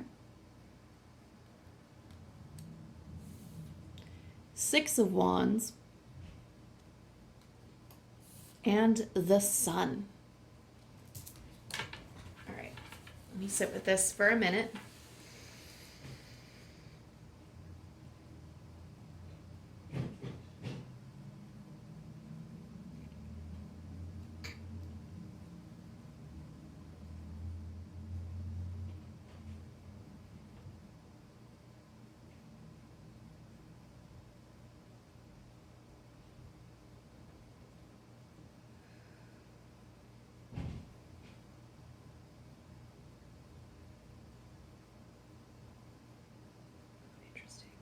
Okay, all right, so I'm like trying to meditate for any of like more energy or messages to come in, and I am just getting the Queen of Swords like very strongly, like the old traditional Queen of Swords strongly. Like you really need to be determined, like you really need to focus, and you really need to hone your intentions on, like, it needs to be intentional. Like you have to make this change for yourself. If you want financial abundance, if you want like someone's like, agreed. If you want financial abundance, you have to be determined and focused. Way more determined and focused than you are now, because what's happening right now is not cutting it. And I feel like that's the main message they keep trying to tell me to tell you. So I'm going to pull away from that for a minute because I already like talked your ear off with that one. The King of Wands. The King of Wands. He is, okay, so the King of Cups controls his emotions very well. The King of Wands controls his will. And I feel like with the 7 of Wands, you are often at odds with the many things that you want to do, or the many external influences that are causing you to make these very kind of foolhardy decisions, or these overzealous decisions. I don't know if you just have a lot of interests or a lot of passions, but you like to, I don't know if you like, I don't know, they're telling me turn it over. I don't know what they mean by turn it over. The card? No. So maybe that's for something else, or maybe I just picked it up from some, I don't know, weird thing. But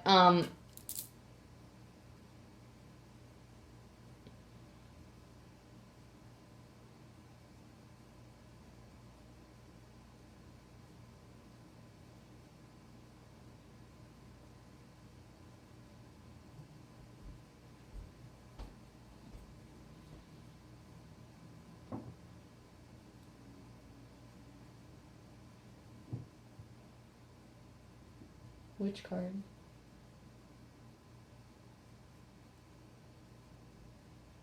Okay, they're telling me that the King of Wands is actually really important.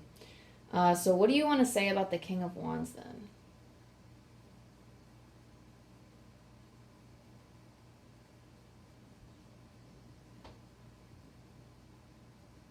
Huh, interesting. Okay, so they said, with the King of Wands, you need to believe in your power. They said, you can choose your luck. You can choose your luck. Now, that's such an odd saying with that. The King of Wands, he's usually like the master of his own willpower, his own creations, and his own decisions. The Wands is a suit of action, of power, of drive. And with the King of Wands, those sparks in the universe that those sparks that ignite luck, those little lucky divine sparks, you can claim those. You can find those and claim them as your own because you have this ability, and a lot of people don't have this ability, pile number 3. So you're actually very, very fortunate, but you can hop from one wheel of fortune to the other. You are quite literally fortunate. The Wheel of Fortune also talks about synchronicities as well. So whatever you choose to do, whatever venture, whatever you invest your time and energy in, you will be helped along, but you have to you can choose your luck. And maybe you felt like you're not very lucky, but I think it's in part due to your quick decisions or your uninformed decisions, or that you're not putting enough energy into the resources that you need to have all of that information to make these decisions. And I don't know why I'm feeling look at statistics. I think might actually help you feel more confident in the decisions that you're going to make. So specifically for you, look at statistics, because that is going to help you choose your luck in whatever venture you decide to travel, or wherever you're, sorry, I'm fixing my plan. They're saying something apart from this. So there's, they're telling me to part from that meaning. Okay, so that's interesting. So you're, instead of saying things to say to you, this guide is giving me instructions. That's interesting. All right, give me a second then to listen.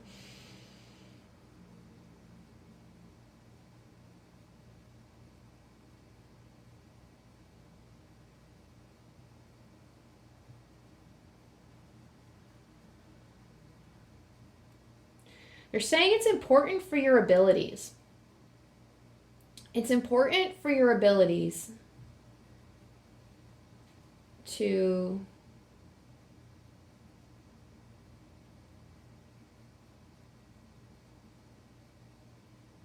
okay, so, and this is kind of a theme for all the piles, but it's important to have confidence. It's important to have faith in your abilities, in whatever wheel you decide to jump on, in whatever venture you decide to take up. Make sure it's well informed. Look at statistics and make sure that you take on. You're very lucky, pile number 3. You're very lucky. You might not feel like you're lucky, but you have so much support on the other side. It's just a matter of healing your own energies and you're kind of being in your own way a little bit here, I feel. Having confidence that you can choose your luck gets you out of that mindset that you are unlucky. And believing that you are unlucky is not the mindset you are meant to have, pile number 3. You need to believe that you are lucky. You need to believe that you can choose your own fate. And you need to believe that you can find abundance wherever you go. But there's this overexcitement. There's this jumping to things. You need to have the confidence so you don't freeze in whatever you're about to go through. But I feel like some of you might be starting to pursue something, and then you're changing your mind a lot, or you're jumping from activity to activity or interest to interest. You're not sticking with one thing to build off of it.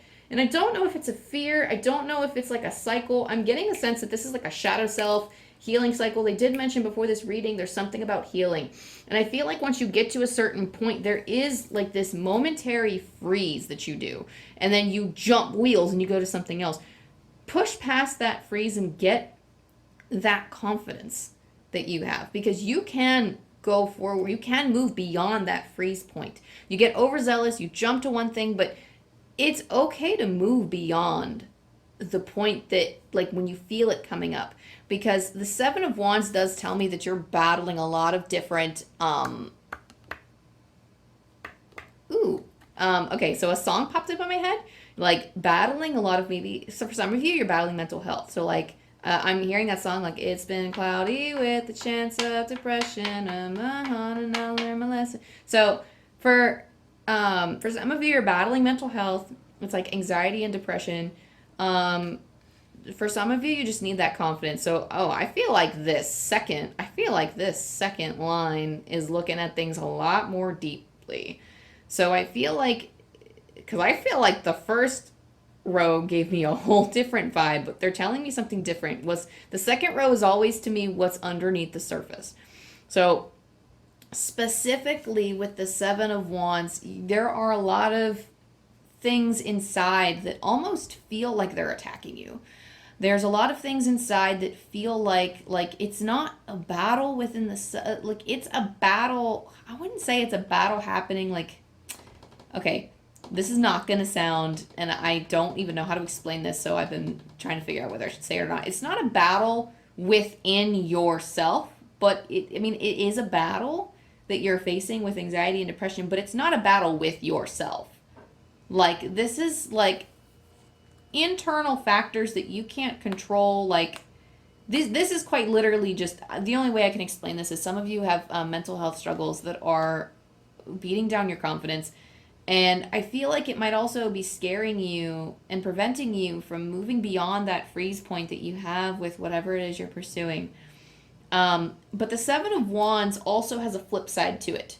So on the other side of the Seven of Wands, you will come out on top. This is somebody who's not only fighting their demons, but it's somebody who is coming out on top.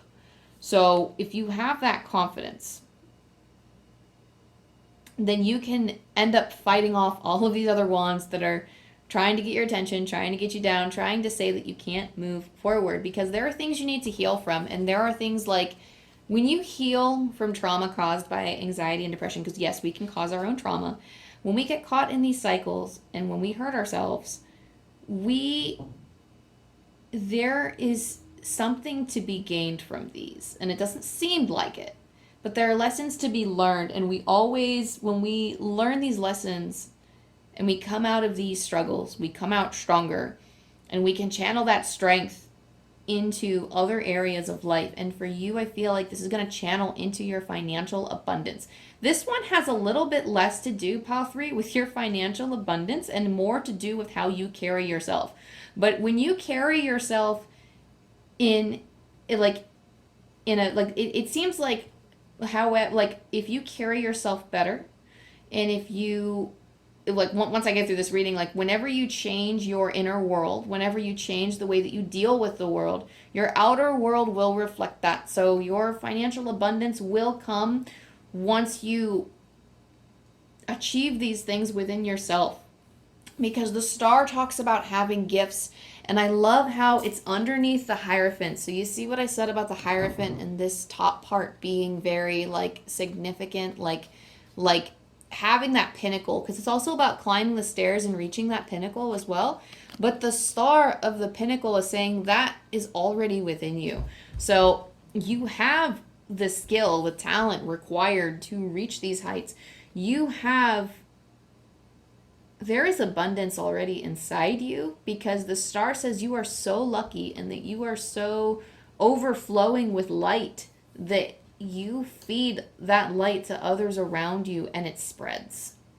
And that is also one of your gifts that's coming up for you, is that you have this light and you are just like, I'm not going to say like you're incapable. They're being very sure of this. Like, you are incapable of like spreading darkness. And I don't and I think we all have like negative impacts on other people like sometimes, but you spread so much light that like you might have said that one insulting comment to somebody by accident. Like, it might have been a total accident. You might have hurt somebody's feelings, but you spread so much light that this person almost doesn't seem to doubt, oh, well, I didn't mean it that way.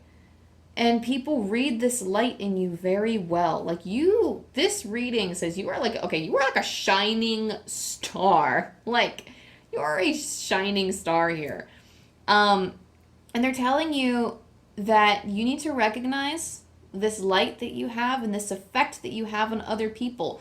This Six of Cups, it's not there just for the hell of it. It's not in this reading just for the hell of it. You need to put up boundaries with other people in terms of your finances and stuff, but you are still like, people come to you like moths to a flame. Like, they gather around you. I don't know if you're like the life of the party, or if you're like a very popular person, or people just love your energy, but you just have this energy, you just have this way about you, pile number 3, that people love. And I hate that I came into this reading already with like the hardcore message first. Sometimes that's how it happens, but the delivering like the actual message first and then layering it with, oh, but here are your gifts. Like, I always like to start off by, here's what you're doing well, here's your strength, and then here's what you need to work on. So they actually kind of have a little bit of reverse for you, because this is what's going to lead you out of the dark. This is what's going to lead you to more stable ground. This is what's going to lead you to more financial ground, more stable financial ground. The Six of Wands is reaching for the sun. The Six of Wands is getting that extra boost that you need. Help, lean on others for assistance. If it's in recognizing your own personal power, lean on other people. Have other people help you recognize, let them push you up, because you have Six of Cups and Six of Wands like stacked on this. First of all, the six in numerology, from what I know of, is like, I know 5 is change, but 6 is actively putting forth intention. 6, that's the angel number for me anyway, that I usually get from like Kyle Gray's angel number book. But I don't actually know like straight up numerology, but I have associations in my head that my guides use. And 6 tells me about like, so in this book it says balance, intention required, carefulness. So, and I feel like that's like the epitome of this reading already, is like to have put real energy and intention behind the things that you pursue. And carefulness, like be more careful about the things that you invest your time and energy into, because you are this shining star. You can put all of this light and this energy and this love into the things that you do, but you have the power to build and be the king of your own empire. Like, you can do that. You can build far beyond what you have been telling yourself you can build. Because at the end of this, you have the sun, and the sun, like, is the essence of creation. The sun is coming out into this new beginning. The sun is like not only are you spreading light for others, because sun like touches everyone. The sun is the light for all. Because, and again, the Six of Wands, just like I said, she's reaching for the sun too. And with the Six of Wands, like the Six of Wands, use others to help you lift towards that sun, because then you can become the sun. I know that sounds a little cliche and that sounds a little vague, but you can harness this energy of the sun. The sun is like new beginnings, being birthed into somebody else, being birthed into this confidence, okay, you have this unwavering intelligence. Just cultivate it. You need to get your resources together, use other people to boost you up. You got peeps, you got friends, you got family, you got somebody out there who can boost you. So call on them, help them, like get their help in lifting you up.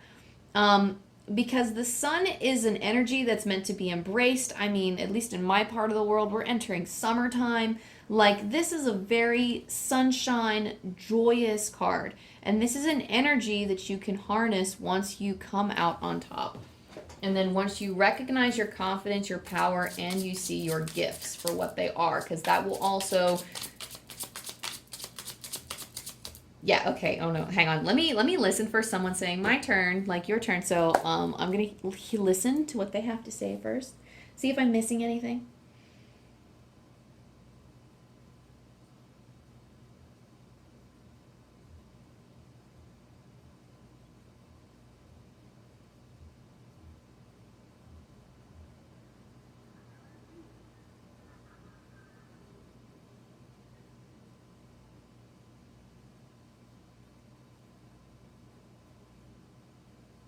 Okay. Okay, and the last thing you're telling me is he says, I can see your confidence improving with a reason. So make sure that you have a purpose for what you're doing. Make sure that this is why long-term goals, pile number 3, are important. This is why see your capability, have that confidence, and see what you can build. And I don't know, maybe this is a business venture, maybe this is just an activity or some kind of creative project you're trying to go for. Whatever the case may be, see yourself as doing well. See yourself, like, ignoring the doubts for a second. Where can you go? What can you do? Like, what can I do? Where can I go? Because you can enjoy something. I can enjoy card reading all day long. I really can. But if I don't have a reason for it, if I don't know why I'm doing it, well then it's just going to be that. It's going to be a hobby. It's going to be something that like I might pick up like once every few weeks or so, but it's not something that it's what drives me. It's what motivates me. It's like this with so many other hobbies and creative interests and like things around the world that people can cling to. What is your reason? What is your purpose for doing whatever it is you choose to pursue? So that is your motivator. And I feel like, so there are actually some self-discipline videos on YouTube. I think that's actually something like self-discipline is very often connected with the heart chakra. It's very connected to actually self-love. Interestingly enough, it's connected to the solar plexus, which is right below the rib cage, and it's about personal power. It's about our freedom of choice. It's our shining gem. It's our vitality. It is our sun center. I feel like that is a sector that you are very strong in, that you can also have a lot of healing from with your confidence, because that's where our confidence comes from. But I feel like with that, it's also connected with the heart. The heart is obviously where our heart is. It's our heart chakra. Our heart chakra is healing. Our heart chakra is our connection with ourselves, our connection with other people. It is the love and compassion that we have. People connect with their angels through it. They connect with the divine. Like I know everyone says the gateway to the divine is through the crown chakra, but the heart chakra is like, that is like when you connect with love, you feel it here first. You feel it in your heart first. And for you, I feel like the heart chakra and the solar plexus are two things that you have to work on the most in order to reach the state of financial abundance. So, 10 of Wands. So let me see what else they want to say. See, again with this confused shuffling. You have like all of these kings coming out. Okay, see, oh my God, quite literally, I cannot make this shit up. Everybody, 3 different decks. You saw the way that flipped out. 3 different tarot decks, and every single pile has strength in reverse. Oh my gosh, you guys are killing me. Okay, and quite clearly, this is something, so like, let me hang on. Let me sit with this for a second. Because you have the 10 of Wands, the King of Swords, the 5 of Wands, and Strength in reverse. So, give me a minute. Let me sink in with this.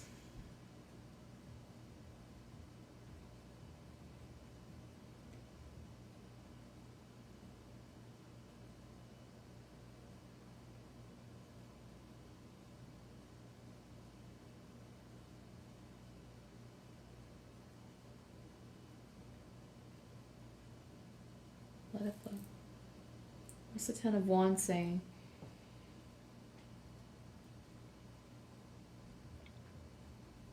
Okay, so what is the 10 of Wands saying? So they're saying the 10 of Wands, it's going to feel hard.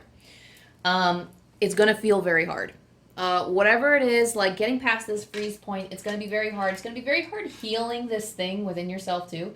It's going to be very hard, like, for people who struggle with anxiety and depression and things that they battle with on a day-to-day basis, like, you might be, and this is just a complete and total, like, just vibe of the reading that I'm clinging to, but it might not resonate with everyone in the pile, but it's the first thing that's coming to mind right now. If you're the type of person to deal with your anxiety and depression by clinging to other people or finding, like, you're like the extroverts, but you're the extroverts that need it. Some of you are like that. And some of you aren't. Like, I'm feeling like a little pull in my throat, like that's not it, but I feel like for some of you that is.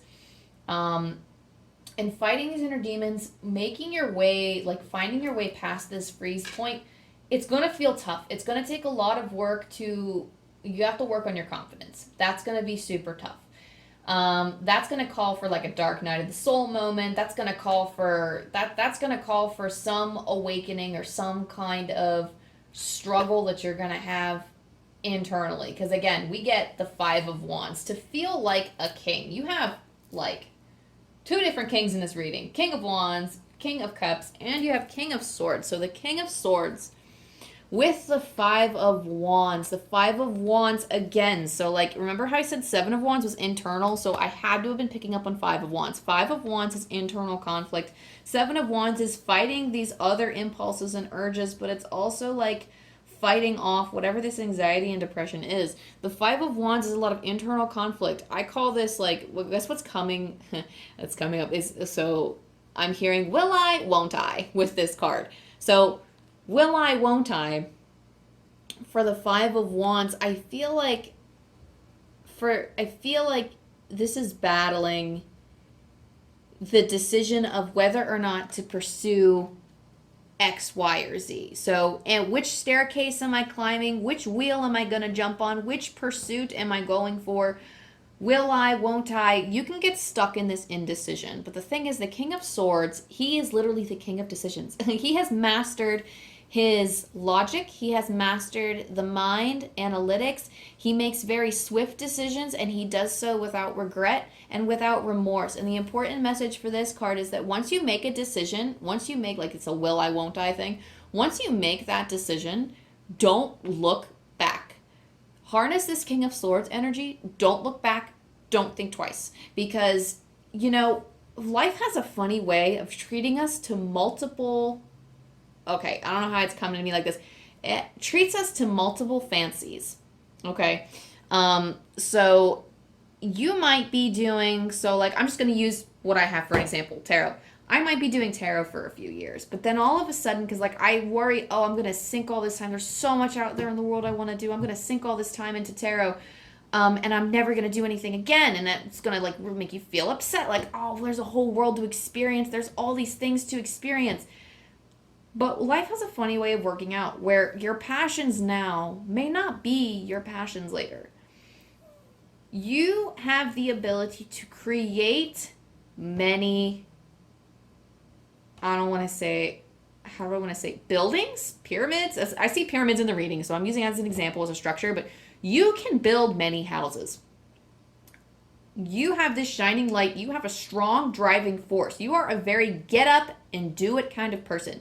You can channel that to build things. You can channel that to make things long lasting. And you are not just going to build one house in your lifetime, pile number 3. You could be doing, I don't know, you could be doing tarot readings for like 1 week, or well, I won't say 1 week. We'll say like a few years because we want to give it time to build. You can do one thing for a few years. And all of a sudden you can decide to be, I don't know, a NASCAR driver, like race car driver or whatever. Like, I don't know why that's coming to mind, but you could do something like that. Or it's like, okay, and now I want to go. Like, I feel like some of you guys actually live on the edge, like with extreme sports and stuff. Some of you might want to go into a field of extreme sports. Like, it's okay to try out different things, but at some point, you can build financial abundance by doing different things in your life. You just have to stick with something and get beyond that freeze point. And I keep saying it because it keeps being relevant. But this indecision, so like the thing is with the Strength card in reverse, this will be tough. This 10 of Wands is a lot of effort. The 5 of Wands, I mean, this whole thing is really hard. Internally too, this struggle, like this is, you're reading, like the way that it's like structured, I'm reading it differently than the structure's different from other readings. Like the cards are the same, but the relationship to one another is different. So you're like, this is what you need to work on. The first row was basically like what you needed to work on. The second row was telling me your gifts. The second row was telling me internally the things that you struggle with, the internal things.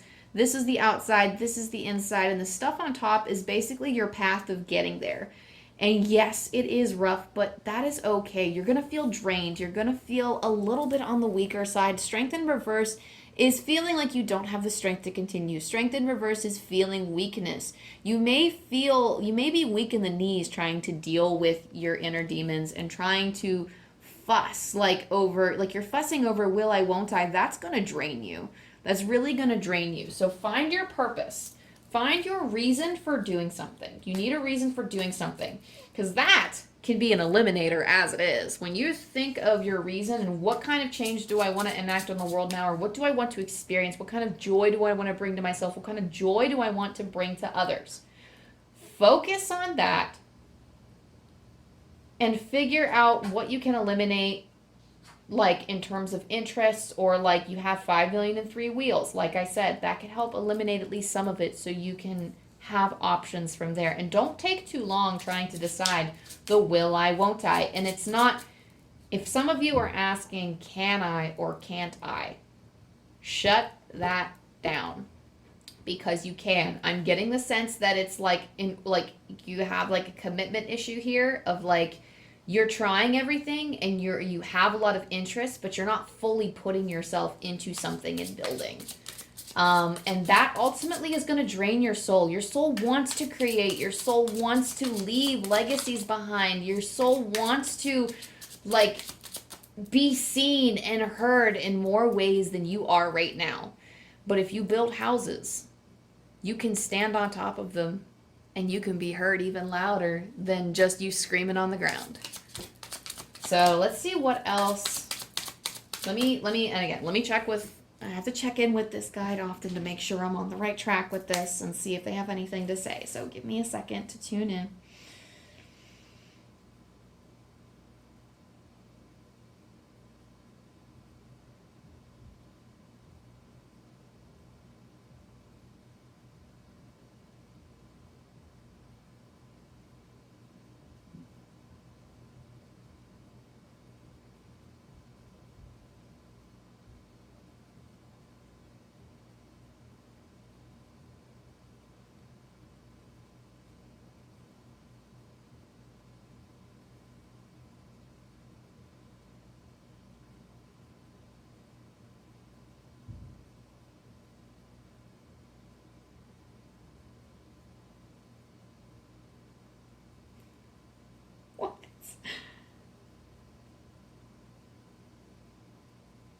Okay, I don't know why this. So, like, your guy is giving me a lot of Hogwarts references. I don't know if Harry Potter is something that you watched recently or if it's just like movies that you love or books that you loved. But they're using a lot of Harry Potter references with you. You are a very magical shining pile.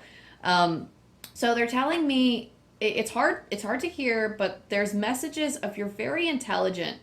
You're very intelligent, and then they're flashing me a picture of Mad Eye Moody, and it's something about like the eye that's sticking out to me with the Hierophant, and there's something about because like and spoiler alert, but Mad Eye kind of had like another identity type of thing, like he ended up turning, so it's having two sides, and I feel like there's a side that you don't show, and it is kind of accentuating like the message of, hey, like your mental health isn't good and maybe you don't share that with a lot of people. But the eye is coming up as like, I don't know, the eye is very all-knowing. The eyes are the windows to the soul. It's a call to look within your own soul and figure out what you truly want. I mean, Mad Eye's eye was fake. But maybe they were just kind of using it as a tool to kind of help me along in like that final message for you for that pile, or for this row. But I'm trying to remember like the plot of Harry Potter. But there's something about Mad Eye Moody in particular that's like people thought he was one thing and he turned another. Like he was the good guy and then he turned bad. His eye ended up being fake or something, or it ended up being like. Oh, his eye knew things. That's what it was. Oh my gosh. So his eye was like being creepy and stalking and looking at things and gathering information, basically. I guess as a spy for the Death Eaters or Voldemort or something. He who must not be named or whatever. But there's something about that eye that he has in being all-seeing. There is something in like his character that's very layered. And I think we're all very layered people. And he has this dark side that he's hiding. I feel like not only are you hiding this dark side, that's the one parallel, but another parallel is the eye. The eye is calling you to turn that eye that you have. You do have this ability of discernment, but turning that within to try to figure out. I'm also getting that you have a gift of being able to discern the truth from others as well. I'm getting a sense that that's also your gift. So something that might use that gift, so like a creative endeavor or some kind of goal or something, or like whatever you want to build, whatever house you want to build next, maybe it involves discerning other people. Maybe you want to be like, obviously not be like, mean and be evil like Mad Eye Moody, but if you want to be like, somebody who like like a therapist or a teacher or somebody who, like, maybe someone in social services, somebody who needs to be able to discern behavior, maybe even in business or marketing, you need to be able to discern the other party and figure out, like put together clues and figure out, okay, well, how can I best help this person, or how can I best teach or serve this person? And reading body language, maybe that's something you're really good at, like reading people's body language and connecting with other people. That's probably why, people like you so much and you're so popular. Princess of Cups. Let's see what else we have. Oh my goodness. Devil. I'm going to put this back because we didn't have...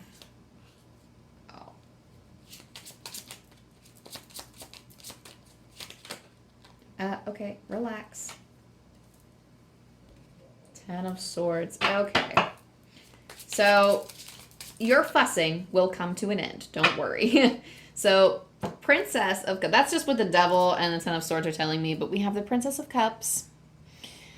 And the Princess of Cups. Ooh. Oh my God. Okay, so they're telling me Goldilocks. And Goldilocks... for the three bears, I feel like this is a very fantastical pile. I feel like we connect a lot with childhood stories and childhood fancies. Like, we are just very, like wistful or something. Like, not wistful. What is that? No, wistful is not the word. I take that back. What word? Come on, English language.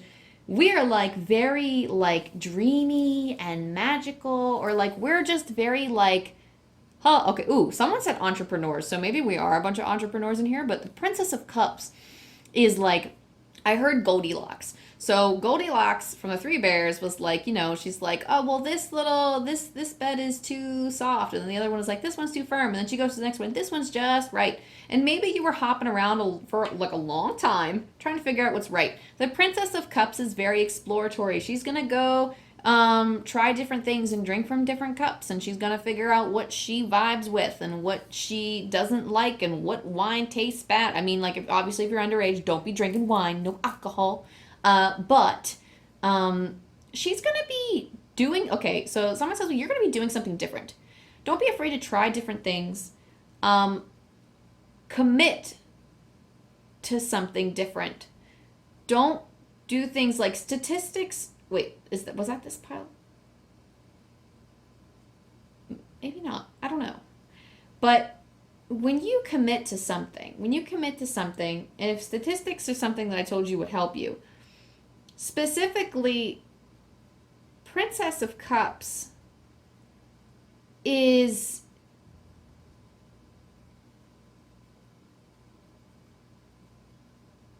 She listens to her heart. And she's very good at it. And the Princess of Cups is learning about her heart.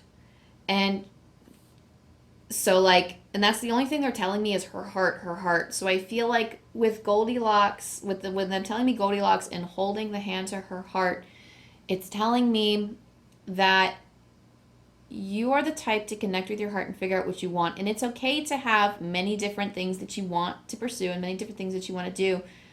But there is a truth that only you know. She has this little dot above her. And for some reason, it's still coming up to me strongly like the Hierophant with that eye at the top. And you also, in the Six of Cups, have this little... there we go. There's this little dot at the top. So there is a focus. There is something that you are able to see with your mind's eye. You have like a spiritual gift. You're a very powerful, creative individual, and you have these gifts. You are just so gifted and so lucky. You can choose this luck, but you have the Princess of Cups connecting with your heart, learning what's in your heart, because this thing seems like it's above you. This answer seems like it might feel like to you that this answer is outside of you, but it's actually within. Turn that eye that can see all, that mind's eye, turn that within, because this devil energy... Okay, so for the devil, and again, this is not the traditional tarot that I'm reading from, but from the card and the image and kind of what's coming out to me is you have to take this deep dive, and it might be scary. It's going to be hard to try to dig this confidence out from within, but you got to, like, I know it looks like you're ascending the steps in this card, but, like, for you, just, like, I'm seeing it as like descending into the steps and the darkness that is like all of this anxiety and depression or whatever the case may be, but going within, which seems so scary, going within to find that answer that you need. Going within and finding that answer will be the end to your troubles. Like you can put, hang on. Let me see if I'm getting anything about the Ten of Swords.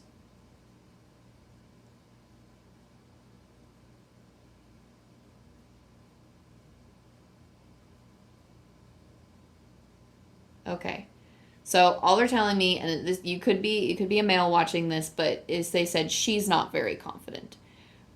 This can be something that can really take you out.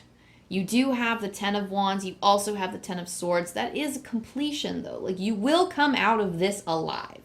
You will come out of this. You will face your demons. You will go within to face the devil inside or whatever. And you will put an end to this. Like, it's literally like, to me, when I see these two together, when the Princess of Cups looks within her heart to see what she wants, to figure out, okay, I don't want something that's just right. I don't want something too soft, too firm. I want something that fits me. I want something that fits my heart.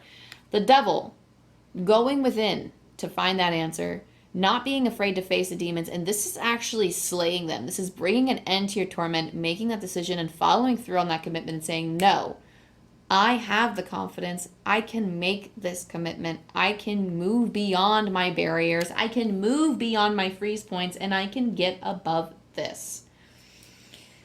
Let me sit with this. Let me sit with your guides real quick and figure out if there's anything else I need to tell you, because I feel like that was the main message, and I just felt this sudden feeling of exhaustion. So I'm going to see if the energy's still here. I feel like it's it. So give me a second.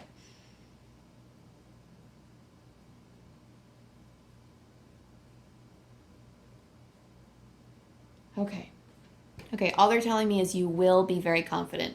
They are really clinging to this feeling of confidence for you. So work on upping that confidence to get through this. You got this under control. You are a shining star. Work on that solar plexus. Work on that heart chakra. Go within and heal. Figure out what you want to do and make that commitment. Okay, so that's all I have for you, pile number 3. Oh my goodness. Wow, I've never felt so exhausted after a reading. But thank you for letting me connect with you. Thank you for letting me connect with your energy. Thank you, guides. Thank you, ancestors. Thank you, spirit team. And thank you to your guides, spirits, ancestors, teams, angels. Thank you guys so much. I really love and enjoy the support. And I hope to see you next time. Bye. All right, y'all. So I'm seeing why our lovely and wonderful tarot readers and spellcasters on YouTube do one candle a reading, because I just did one and it's already halfway down. So just to make sure, I'm gonna like do some fancy edits and stuff, but we're actually gonna burn this before we continue with the rest of the readings. But just know that regardless of which pile you picked, this energy is for all who came to this reading. So it will work just the same, so you don't have to worry about that. But I will still keep this pyrite close by for all the readings, and you can get a pretty little look at it.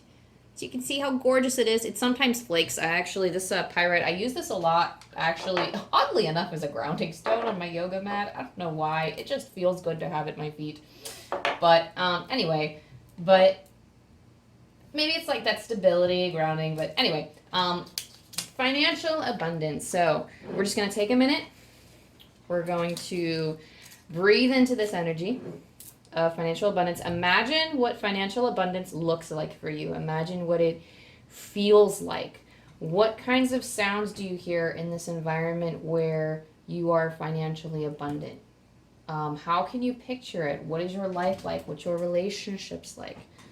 Obviously, things can't be perfect, but just imagine how like wonderful and safe, or maybe you financial abundance for you is feeling alive, feeling on fire, like you're doing what you love, or you know, your fear and worry is gone. Just whatever that looks like for you, and whatever financial abundance feels like for you.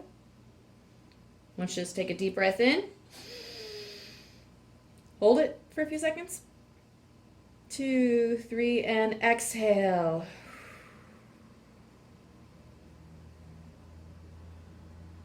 Okay. Then we'll take 2 more breaths with it. Inhale. 2, 3, hold. 2, 3, exhale. 2, 3, 4. And then one more time. Inhale those feelings, those intentions, those visions. Inhale.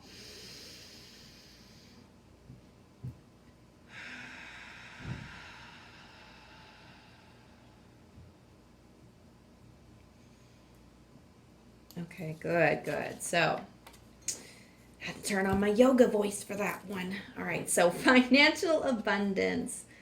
Let's light her up. Give me money. Oh, that burnt me a little bit. I don't know if you saw that. Scary. Okay. And then these were drying out for a few days, so let's see how they go. It's probably going to start crackling all over the place, but... Okay, well... I'm going to have to, okay, this is going to be weird, but I'm going to have to, do this a few times.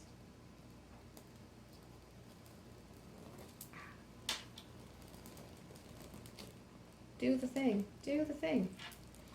I'm going to, also light it a few times. I never know how to, if anybody knows how to burn bay leaves better. Just straight up bay leaves, let me know. Let me know somewhere. Oh, it helps to light them from underneath. Ooh, Amanda found the secret. Okay, so bay leaves are for good luck. Bay leaves are good for abundance, for luck. I mean, I'm sure they're good for other things. I'm not an expert at magical herbs and things that they could be used for. I'm fairly novice, but I still find that with my clairsentience, I mean, I can feel the power behind it, and I just felt like bay leaves was a good idea, and it actually feels like it did something. I don't know about you guys, but I actually felt like it did something. But okay, so I'm gonna set this off to the side, and I will I guess from your perspective we can start our readings, but I will be continuing my readings. So let's put that over here, and I'll see you guys soon.